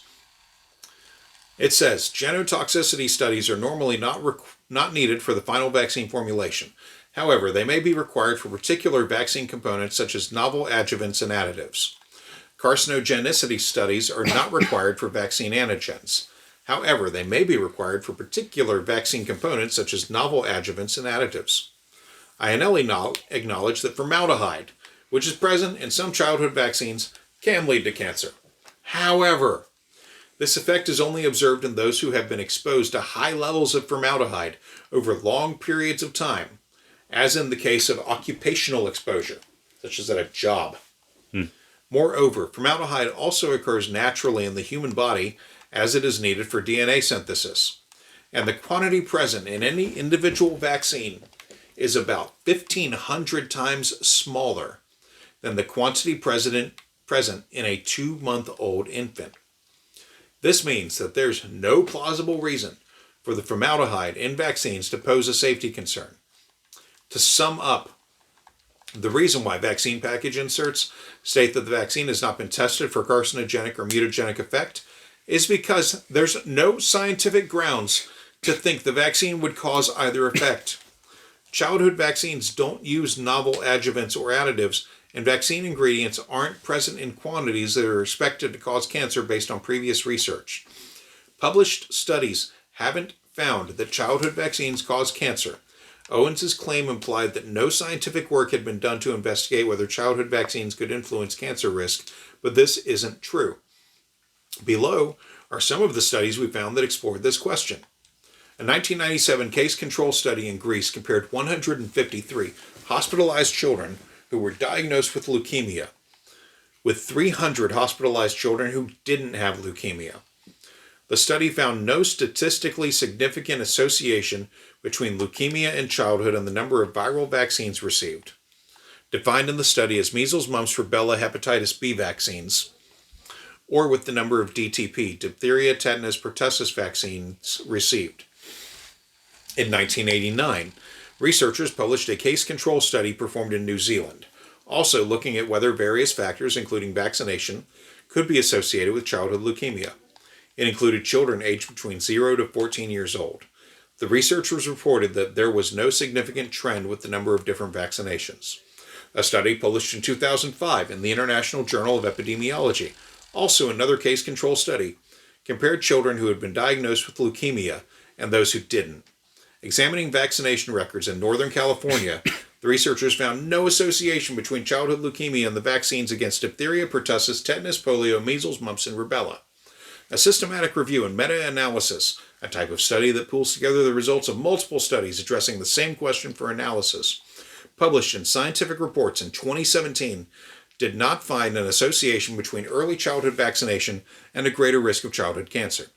In fact, the researchers found that vaccination was associated with a reduced risk of childhood cancer, although the authors advised caution in interpreting these results, stating these had to be replicated. Readers will observe that none of the studies above are a double-blind randomized placebo-controlled trial.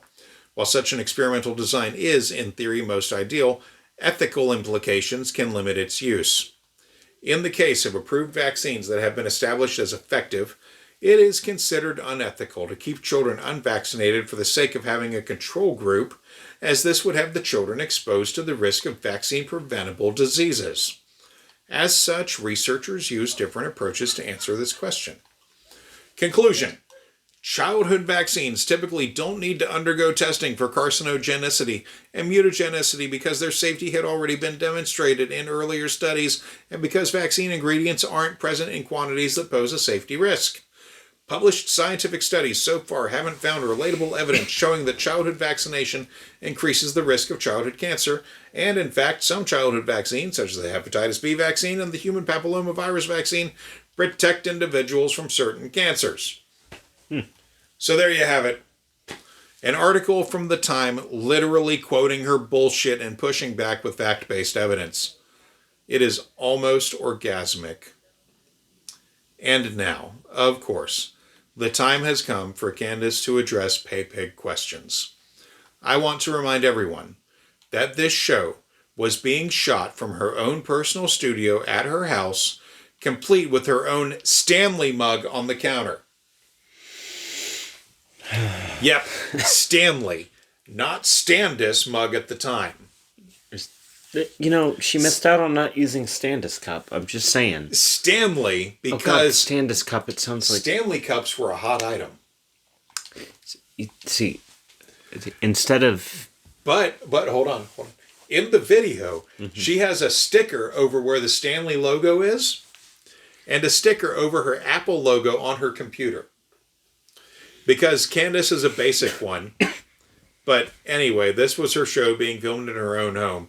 She was never once pressed for time at any time. But here she is. So there you have it, guys. That is hepatitis A. I do want to make some time today to actually jump into some of your questions because I realize we've done a few episodes now and we keep running out of time and I want to keep the communication. So keep sending the questions. Here are my answers. Again, I always give a disclaimer. I don't know everything. I am just a mom. I like to look at this stuff, give you the information. I implore you to conduct your own research. I am not telling you what to do. I am not shaming you if you come to different conclusions. People in my family, we all make different decisions, but I at least want you to be a little more educated and a little bit more prepared for the system of bullying that you are going to endure when you make a decision to become a parent. All right, let's jump into some of your comments. Lala from Texas writes this. So what do you do if you believe all this, do not want to vaccinate your child, but your evil father of your baby is trying to threaten your majority child's custody by proclaiming you are an anti-vaxxer to gain majority custody? Courts side with vaccines. This is a terrible, terrible, terrible situation that you're in, Lala, and you are absolutely correct that the courts, part of the medical establishment, the CDC, what we are talking about, what we saw during the times of COVID, they are explicitly pro-vax because it is pro-money. It is what funds them. It is what keeps them alive. It is what keeps these bureaucrats alive. We talked about the threats to send CPS to your home if you don't acquiesce to something as ridiculous as a Hep B shot, or if you don't acquiesce to taking whatever drugs are offering you in the hospital. This is a cartel we're dealing with. You know, this is something that's very serious. And I've very much heard of these circumstances where the parents are divorced and one wants this and the other one wants that. And I don't have an answer for you. It's an impossible thing to answer because the cards are stacked against you. That's the truth. And I hate to give people bad news, but I also want to be extremely realistic about the circumstance that we are in. This is why I implore people to get involved on a local governance level, right? Trying to get legislation passed through, realizing that you can get involved. You can become not just an activist, because that sounds like just standing outside with a sign, but actually trying to accomplish changes in your own state. And that might seem like well, I guess I'm saying a big pill to swallow. I probably shouldn't use that reference anymore as we attack Big Pharma. But when we go through, as we did earlier, the trends that are changing in the United States, you can make a difference. You know, I don't know what state you are. It says Texas 20. If you are in Texas, or TX 20, maybe you're not, that would be a great state to be in, to actually get yourself involved and see how you can help pass forth legislation, because I couldn't imagine the equation. I couldn't imagine me knowing that I didn't want to do something for my child and my husband doing it, whether it is to spite me or he thinks he's actually helping. It would be unimaginable. So I'm sorry that I don't have more good news for you, but other than to implore you to exercise that energy in places where you can actually make a difference. So I did some digging into this, and Candace danced around the topic, and not very well, I will say, because the answer to the question is actually simple. In all 50 United States, courts will tend to side with the parent that has either sole or majority custody of a child in the case of whether or not the kid gets vaccines, and can ignore any sort of religious argument posed by the lesser parent. What follows is from a website based where George Tom Incorporated, the parent company of Candace's operation, is based, in Delaware, McIntoshLawyers.com. Link in the link stack, but it says in the key takeaways section at the top of the article, courts rule on parent disagreements about vaccination based on the best interest of the child, including emotional and physical health. Parental rights to make healthcare decisions are carefully balanced against the child's well-being and public health, and courts have on occasion limited these rights in the interest of safety. Good medical evidence and experts generally help courts, whereas misinformation just makes cases difficult. Public policy and case precedent consistently inform court decisions. Techniques like mediation and co-parenting counseling are frequently promoted for parents to work through disputes and communicate better, thus avoiding litigation. These fights' results could shape the future of parents' rights, legal precedent, and kids' access to preventive care internationally. Candace has a fucking lawyer named Noah Balk that could have told her any or all of this shit, as it's applicable across the board and has all been standard for quite some time. The article I pulled from goes into greater detail, but the takeaway summed it up nicely enough. Next question. Lexi Love writes, question, don't all medications have inserts that show potential side effects, yet we still give them to people and children?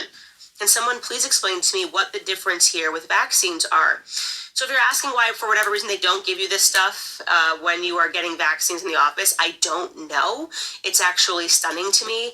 It doesn't make any sense why. You are correct that if you go to CVS or you go to any convenience store, that they must include the pack on the back, and maybe people don't read it, but they should read it, but at least you know that it's being provided. And for whatever reason, if you go to get a vaccine, nothing, absolutely nothing.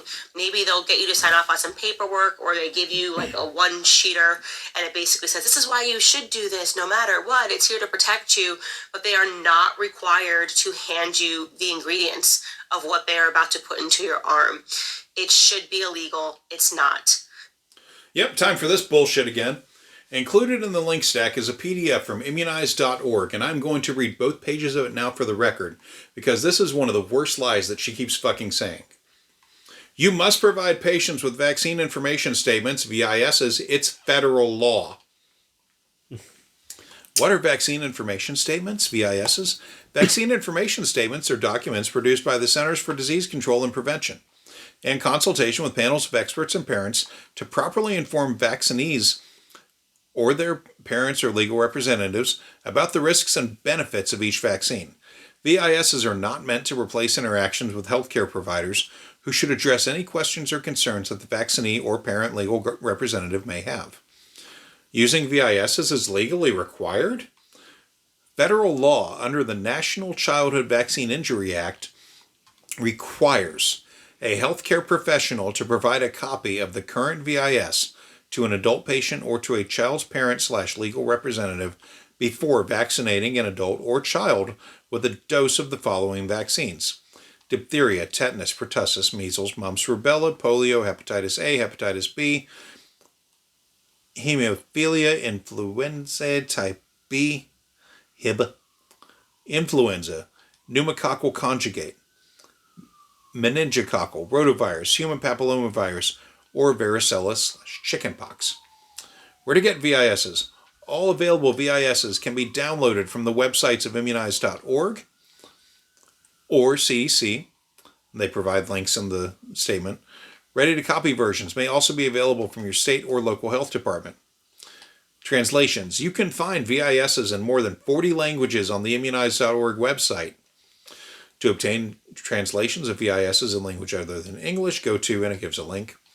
According to the CDC, the appropriate VIS must be given prior to the vaccination and prior to each dose of a multi-dose series, regardless of the age of the vaccines, and regardless of whether the vaccine is given in a public or private healthcare setting. Top 10 facts about VISs. Fact 1, it's federal law. you must provide current VISs to all your patients before vaccinating them. Federal law requires the VISs must be used for patients of all ages when administering these vaccines: DTaP, TD, and Tdap, hepatitis A, hepatitis B, Hib, HBV, influenza, inactivated live intranasal, MMR and MMRV, meningococcal, pneumococcal conjugate, polio, rotavirus, varicella. For the vaccines not covered under NCVIA, such as adenovirus, anthrax, COVID-19, dengue, Ebola, Japanese encephalitis, pneumococcal, polysaccharide, rabies, RSV, smallpox/monkeypox, tick-borne encephalitis, typhoid, yellow fever, and zoster, providers are not required by federal law to use VISs. However, CDC recommends that VISs be used whenever these vaccines are given. When administering a vaccine under conditions of an emergency use authorization, an EUA, an EUA fact sheet must be used. And it gives a link. Federal law allows up to 6 months for a new VIS to be used. Fact 2, VISs can be given to patients in a variety of ways. In most medical settings, VISs are provided to patients or their parents/legal representatives in paper form. However, VISs also may be provided using electronic media. Regardless of the format used, the goal is to provide a current VIS just prior to vaccination. For information on special circumstances involving vaccination, as of May 29th, 2025, the most recent versions of the VISs are, and it gives an entire list. You must provide patients with vaccine information statements. So of a child, prior to vaccination, VIS may be provided as a paper copy, offered on a permanent laminated office copy, downloaded by the vaccinee to a smartphone or other electronic device. VISs have been specially formatted for this purpose, made available to be read before the office visit by giving the patient or parent a copy to take home during a prior visit or telling them how to download or view a copy online.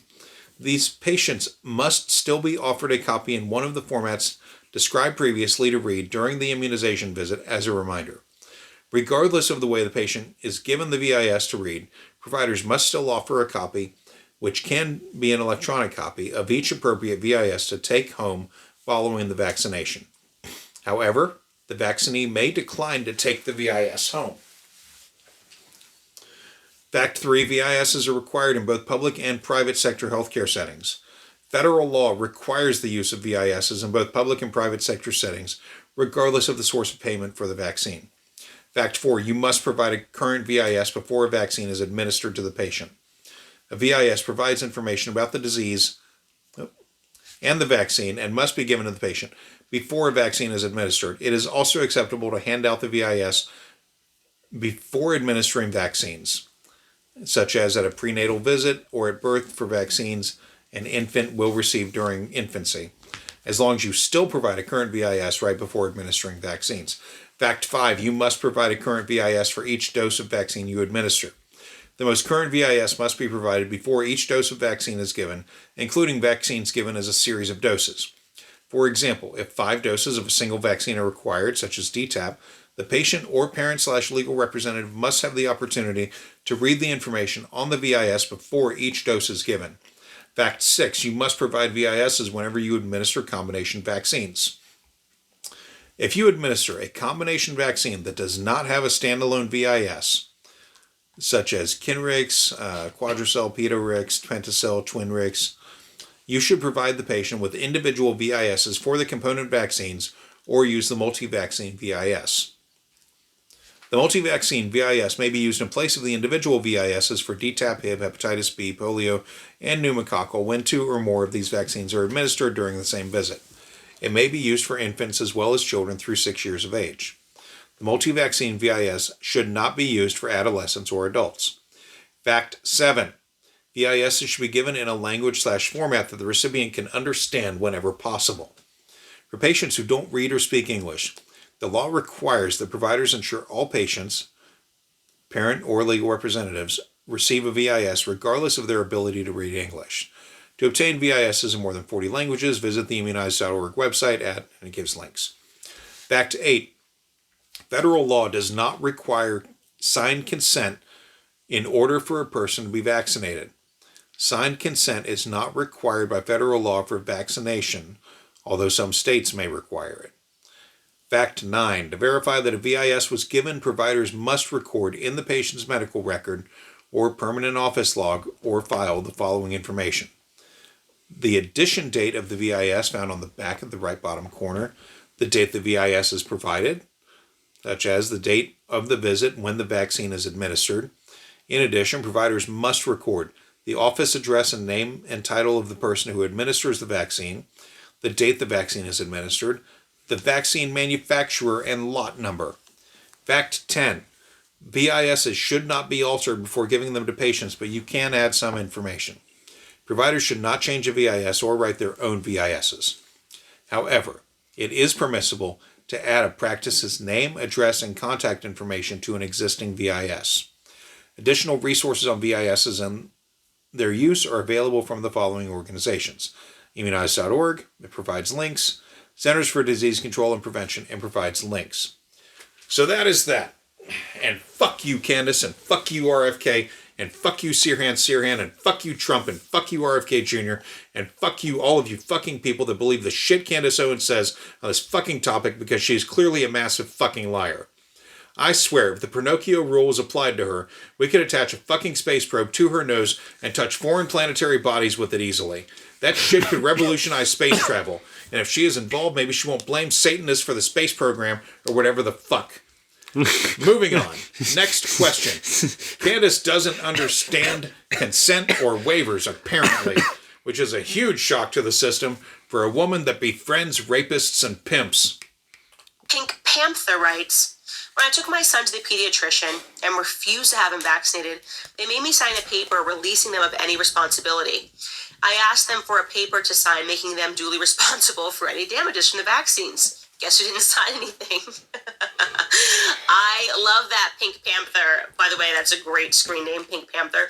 That is brilliant. And that's that whole idea. The whole thing, here's what you have to sign, which is what I told you a few episodes ago when we were like, we're taking my baby and we're getting out of here.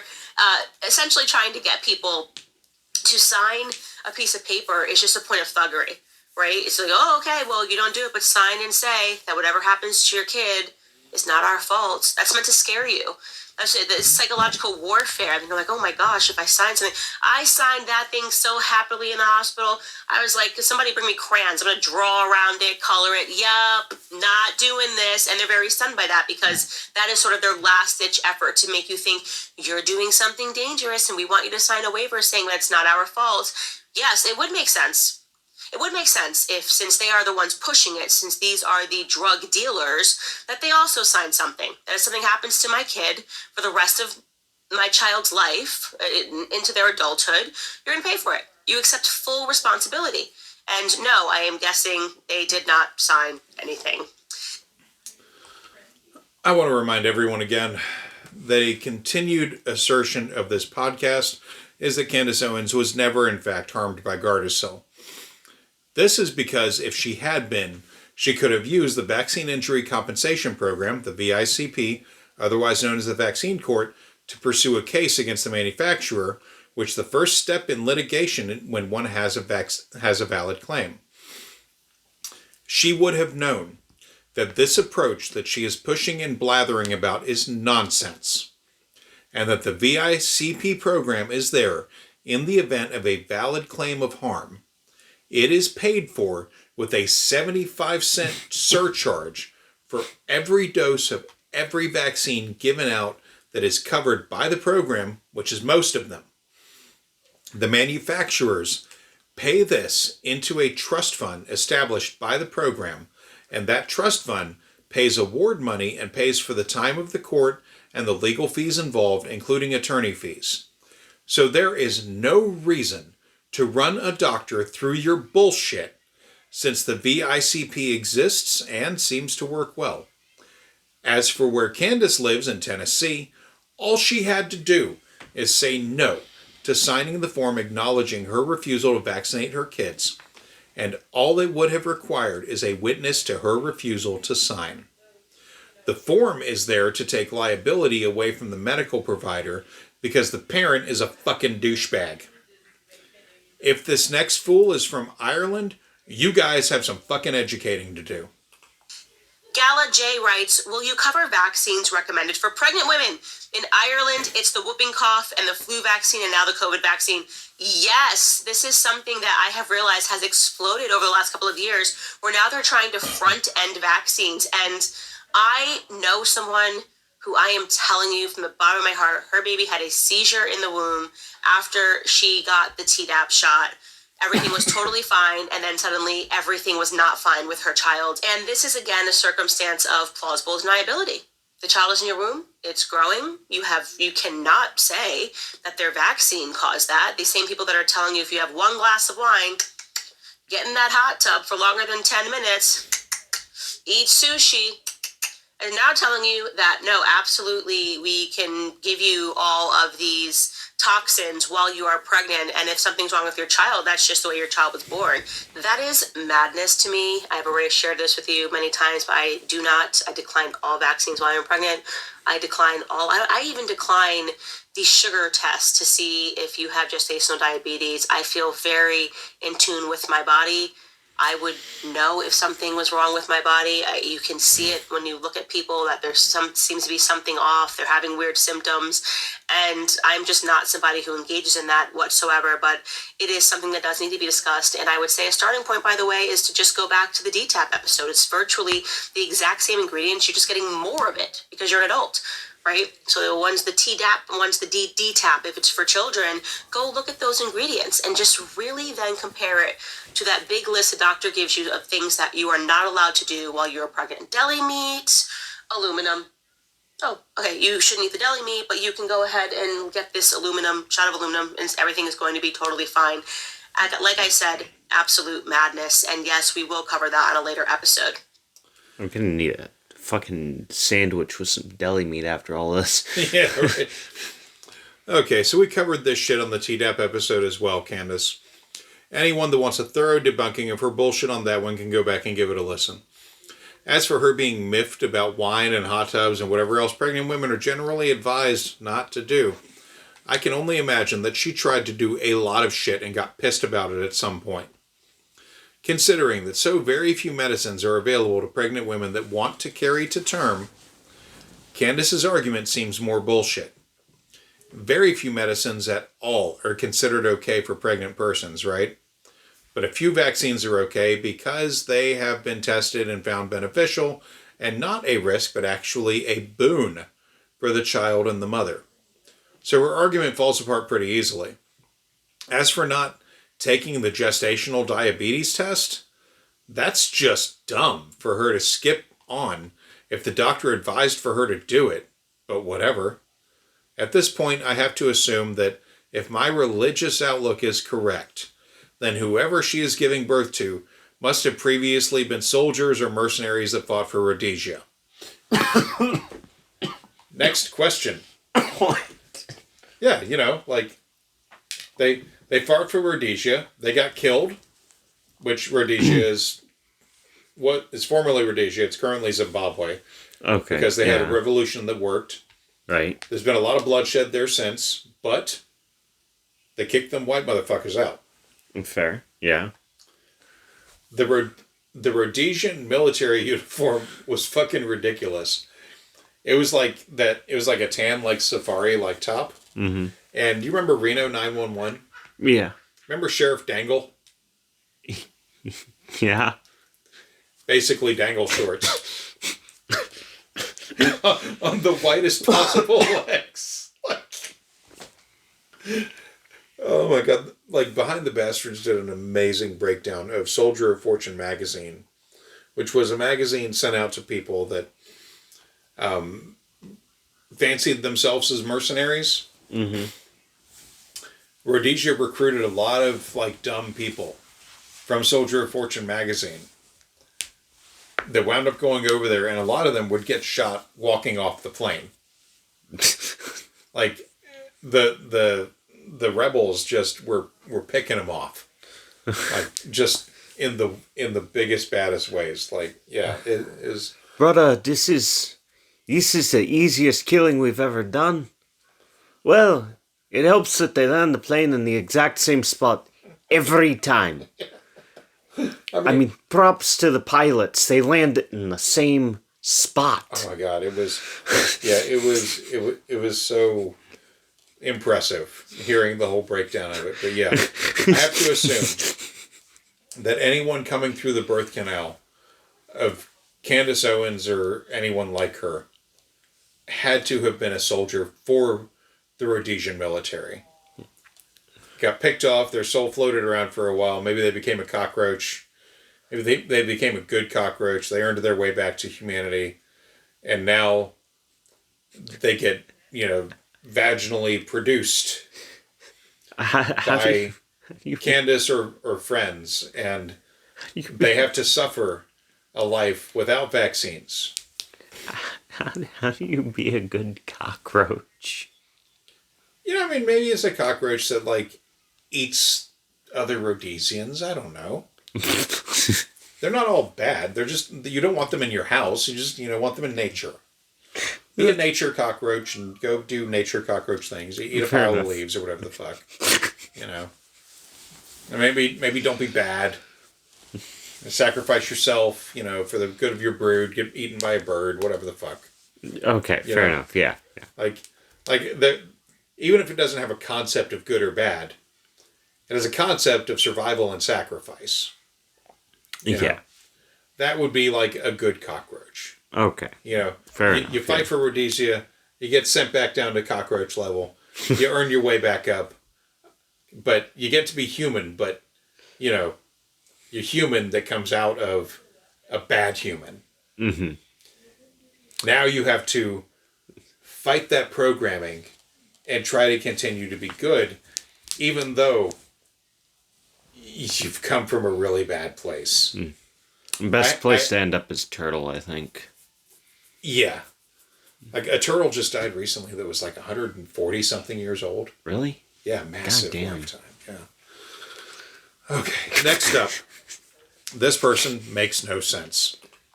Mama Lisa writes, I love it that you are talking about this. When my youngest child, who was unvaccinated, was in elementary school, there was an outbreak of chickenpox. And I sure wanted her to get chickenpox. But I got a call from the director of public health for a 5-county area, and he told me that my daughter would need to be out of school for 2 weeks because she was a threat to the other vaccinated students. What an absolute backwards way to even think about that.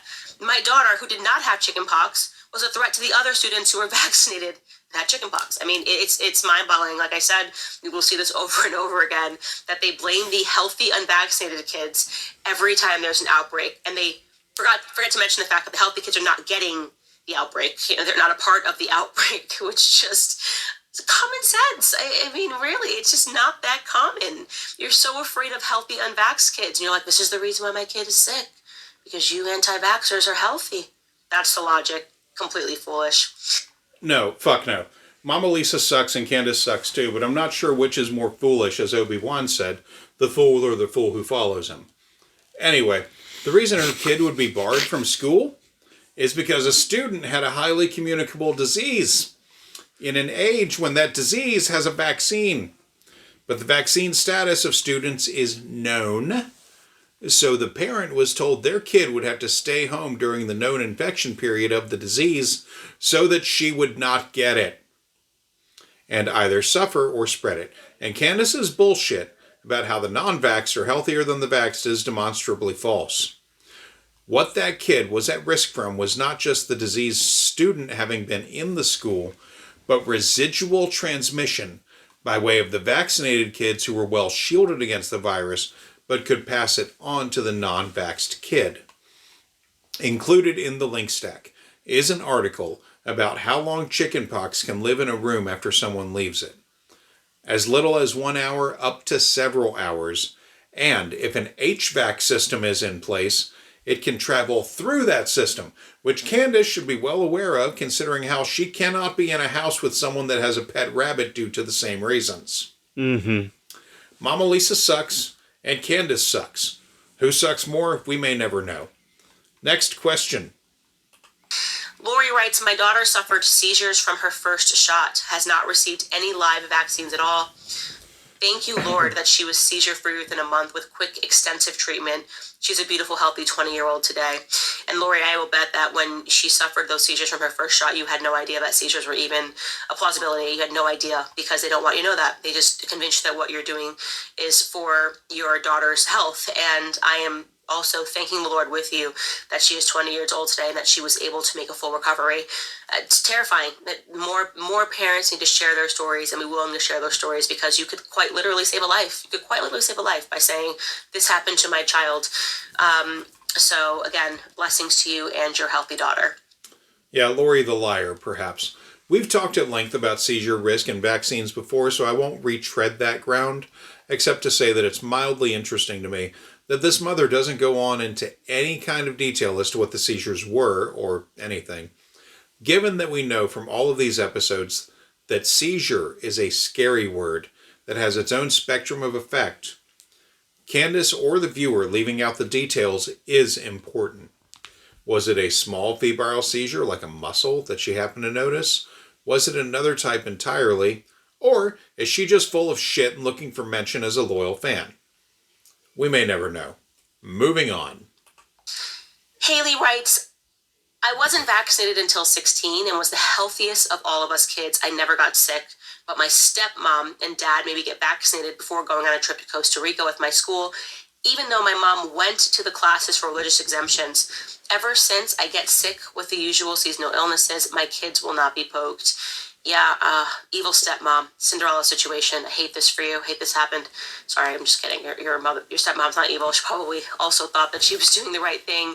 And yeah, there tends to be this thing when you're traveling abroad where they put even more pressure on you of, well, you don't know, it's a foreign country. I've been to Costa Rica. It's beautiful. It's way cleaner than America is. Way cleaner than American inner cities.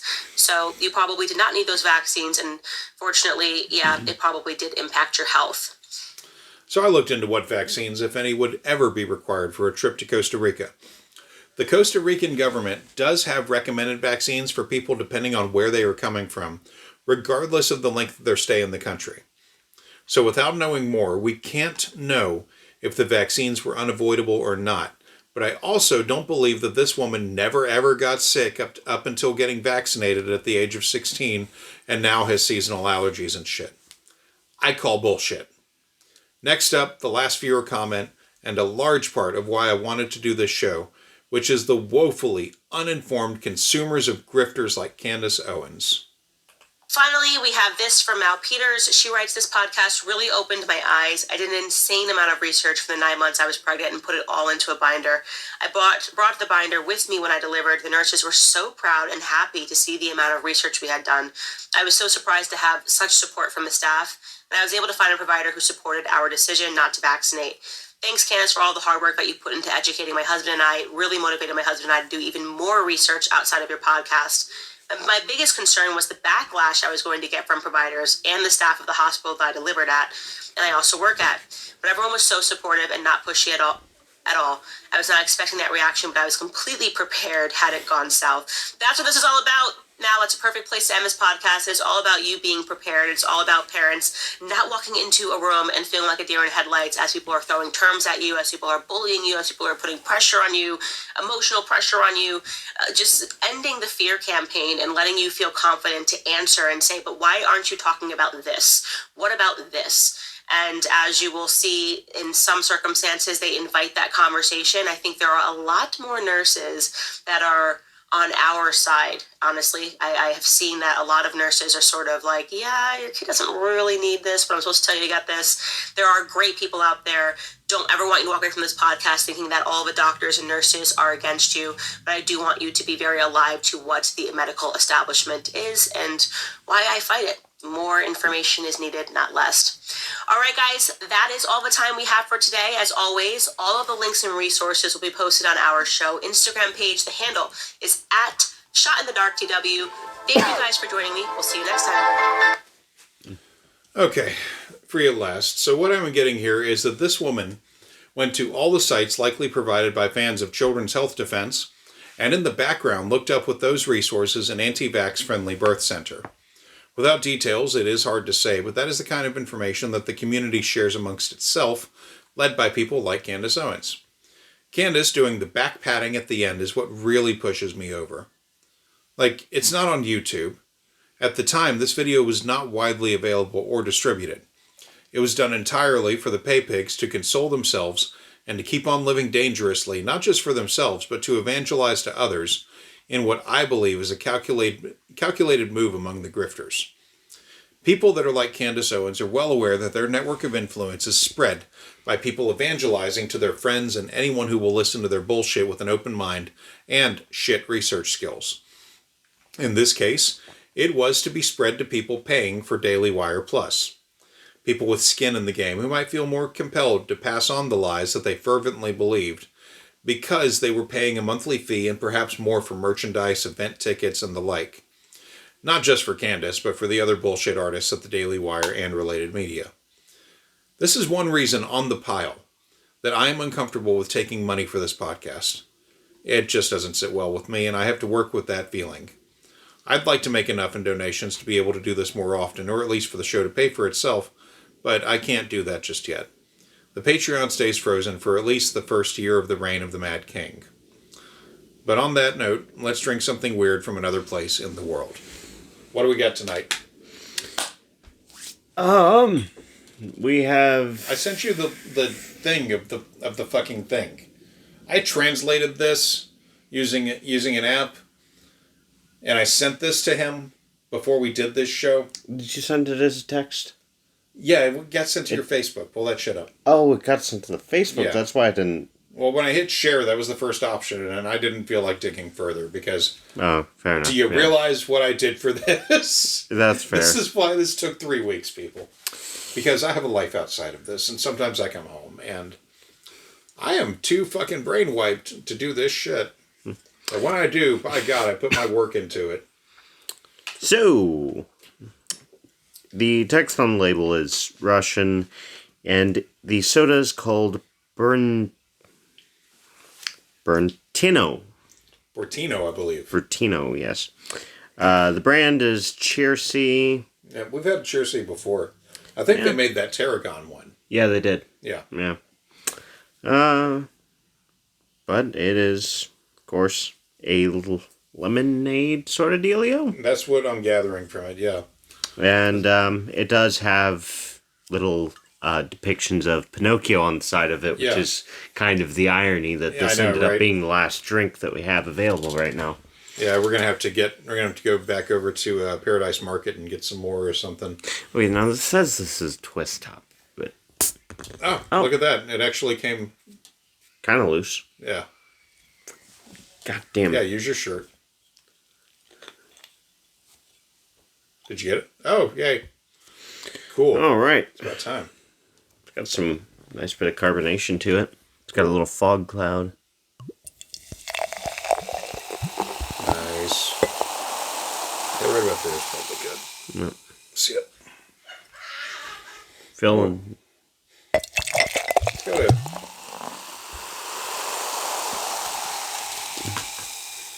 I don't know that I would call it a lemonade smell. It smells more pineapple-y. It actually smells like banana. Banana. Yeah, that's what I'm getting. Okay. Oh, no. It's banana. That is banana. It's like that Havana banana soda. Yeah. Yeah. I mean, that would explain the name. Bertino. I mean, I guess. I don't know. Well, I mean, the last one that we had that was a lemonade beverage that was Russian, it looked vaguely like lemon. Yeah. This has a... this looks like the Havana one. It's milder, though. Mm-hmm. Goes down a lot easier. It's still fizzy, which is nice. It's got that... It's got the actual banana taste, not the chemical banana taste. Yeah. It's pretty good. Mm-hmm. Let me see the ingredients in the bottle. I know the ingredients are in English. Carbonated water, high fructose corn syrup, and or sugar. Oh. So who's to say? Oh. Natural flavors, citric acid, caramel color, sodium benzoate. Let's see. Nutrition facts. 8 fluid ounces, servings per container, 1.5. Yeah. It's all the standard stuff. It's got like a standard like label on it. Otherwise, it's not like some of these where like they had to print it and stick it to it. Mm-hmm. Yeah. Buratino, flavored carbonated beverage. Huh. It's got a, let's see, old world flavor made in America. Oh. Huh. Yeah. That's weird. Well, where the fuck is it? Distributed by Sparkling Oceanside, New York. Chersi.com. CHERSI. Huh. Okay. Well, all right. Not going to knock it. It's pretty good. Yeah. Although, if this is meant to be a traditional lemonade, yeah, I mean, I know the radiation from Chernobyl fucked up a lot of things, but like, okay. it makes me wonder: do Russians think that lemons are supposed to taste like bananas, or that bananas are both are yellow? Come on, what do you want? Both are yellow. You got to take the skin off of both. You know. There's just a Russian out there that they start off green, they become yellow, then they go bad. Yeah, I don't know. Oh, man. Well, anything to add to this bullshit? Well, not so much to this bullshit, but yeah. Something I remember mentioning episodes ago when I purchased them was what's that? A-Bomb Energy. Yeah. That drink. I had an interesting occurrence with the orange flavor. Did you get a bubble gut? No. Oh. If you want to pick that up, you'll feel that it's light as air. Oh, yeah? I haven't cracked it open out of fear. Okay. Because when I purchased it and unpacked it, it was just as heavy as the cherry flavor behind it. Uh-huh. Yeah, wow, okay. Yeah. And if you look at the bottom of it, you see, like, condensation, and if you look at the table that it was sitting on, you'll see residue. Uh-huh. Somehow, without it opening in any way noticeable, all of the fluid leaked out of it. No shit. What's weird... I mean, well, not all of it. There's still something here. Yeah, there's... I can catch it on the mic, but... Yeah, that is a closed container. Yeah. Huh. There's nothing bent. It's not bloated. Not dripping. Hold on. I think I can get something out. But yeah. Like I feel some wet. Yeah. Huh. Yeah, the other one is very heavy. Yeah. Huh. That's I wouldn't open that. Yeah, no. In fact, I would get that out of your room. Yeah. And clean that spot. Yeah. I would clean that spot. Yeah, I'm not sure how that happened. Just the other day I was moving stuff around over there and I'm like, "Oh, yeah, I'm going to move this." And then I was like, "You know what? Actually, I'm going to drink the orange flavor today." And I pick up the orange flavor and I go, "Huh.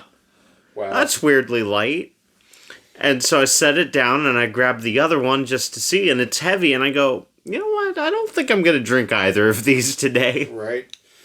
Yeah. Well, yeah, we had Thanksgiving was recently. It was this past week. And we had a pretty good one this year. Oh, yeah. Yeah. Oh, my God. It was... Yeah. Well, that is, I think, all that we have for now. This episode has gone on almost 3 hours. Yeah. That said, I had a lot of reading material to go through. Yeah. But my favorite thing is that an article directly called out her bullshit with sourcing and facts and etc. And I was so happy when I found that. I was so very happy. Yeah. Because I started putting the claim, into the search engine. And it came up and I was like, no way. No, there's no way this happened. And I went and looked at it and I was like, oh my God. Sure as shit. Wow. Way to go, fellas. Ladies. I don't care. Someone, probably many ones, knocked it out of the park on that one. And I appreciate it. Very high regard. Okay, folks. So the link stack will be available. I'm going to have to start going through, I think, and putting up the transcript links so I don't feel so bad about that. See, here's what happens, right? The episode goes up, and I'm connected to the Fudgy archive. So I usually like to give it a day or two before I start looking to see if it's all an automated process. Fudgy sets it up and he just lets it go, which is awesome. And people absolutely should support the Fudgy archive. If you want to give us money, why don't you give it to him? Mm-hmm. Because this guy is providing transcripts, not just for us, and I do support him with a monthly donation, but he's providing transcripts not just for us, but for, and I assume Fudgy's a he. Correct me if I'm wrong sometime, Fudgy. Anyway, he's providing transcripts not just for us, but also for Knowledge Fight and, God, like a dozen or so other shows. All he has to do is just, set his thing to scan, and that's what it does. So it is scanning these words as I'm saying them. Mm-hmm. Or not as I'm saying them, but when the episode goes up. It's kind of like a sign language interpreter at a event. Kind of, yeah. Or like somebody who's watching a video later and doing it in the bottom corner. But, so I would encourage anyone that wants to give us money, give some money to that guy. He's doing phenomenal work for a ton of us. And I don't know how much he makes on it. I don't really care. If you want to give out donation money, give it to that dude. He deserves it just for doing transcription work. It's an incredible resource, and I highly recommend it to anyone because he doesn't just transcribe the shows like this one and Knowledge Fight, etc. The source material is also being transcribed. So Candace Owens wasn't being transcribed until I reached out to him about this show, and then he had a jumping off point to transcribe her shows. So anytime Candace makes a show, that shit gets transcribed. Okay? So that's another reason. So you need transcriptions from InfoWars. Fudgy's got them. Fudgy has not asked me to say any of this. I am doing it out of the kindness for a good person that, we're coming up on year's end and it's almost Christmas time. Give this man some fucking money, people. All right. That's all I got. Hopefully this doesn't take another 3 weeks. I have not started on the next episode. It has been a busy fucking time. But I will start working on it tomorrow. I'll listen to it and I'll spend all day in my car and I will listen to this next fucking bullshit thing and I will craft my approach from there. I will do update episodes as I feel they are needed here and there. But again, the deal with those is they're like 10 to 20 minutes long. You guys who have been listening, you know the drill.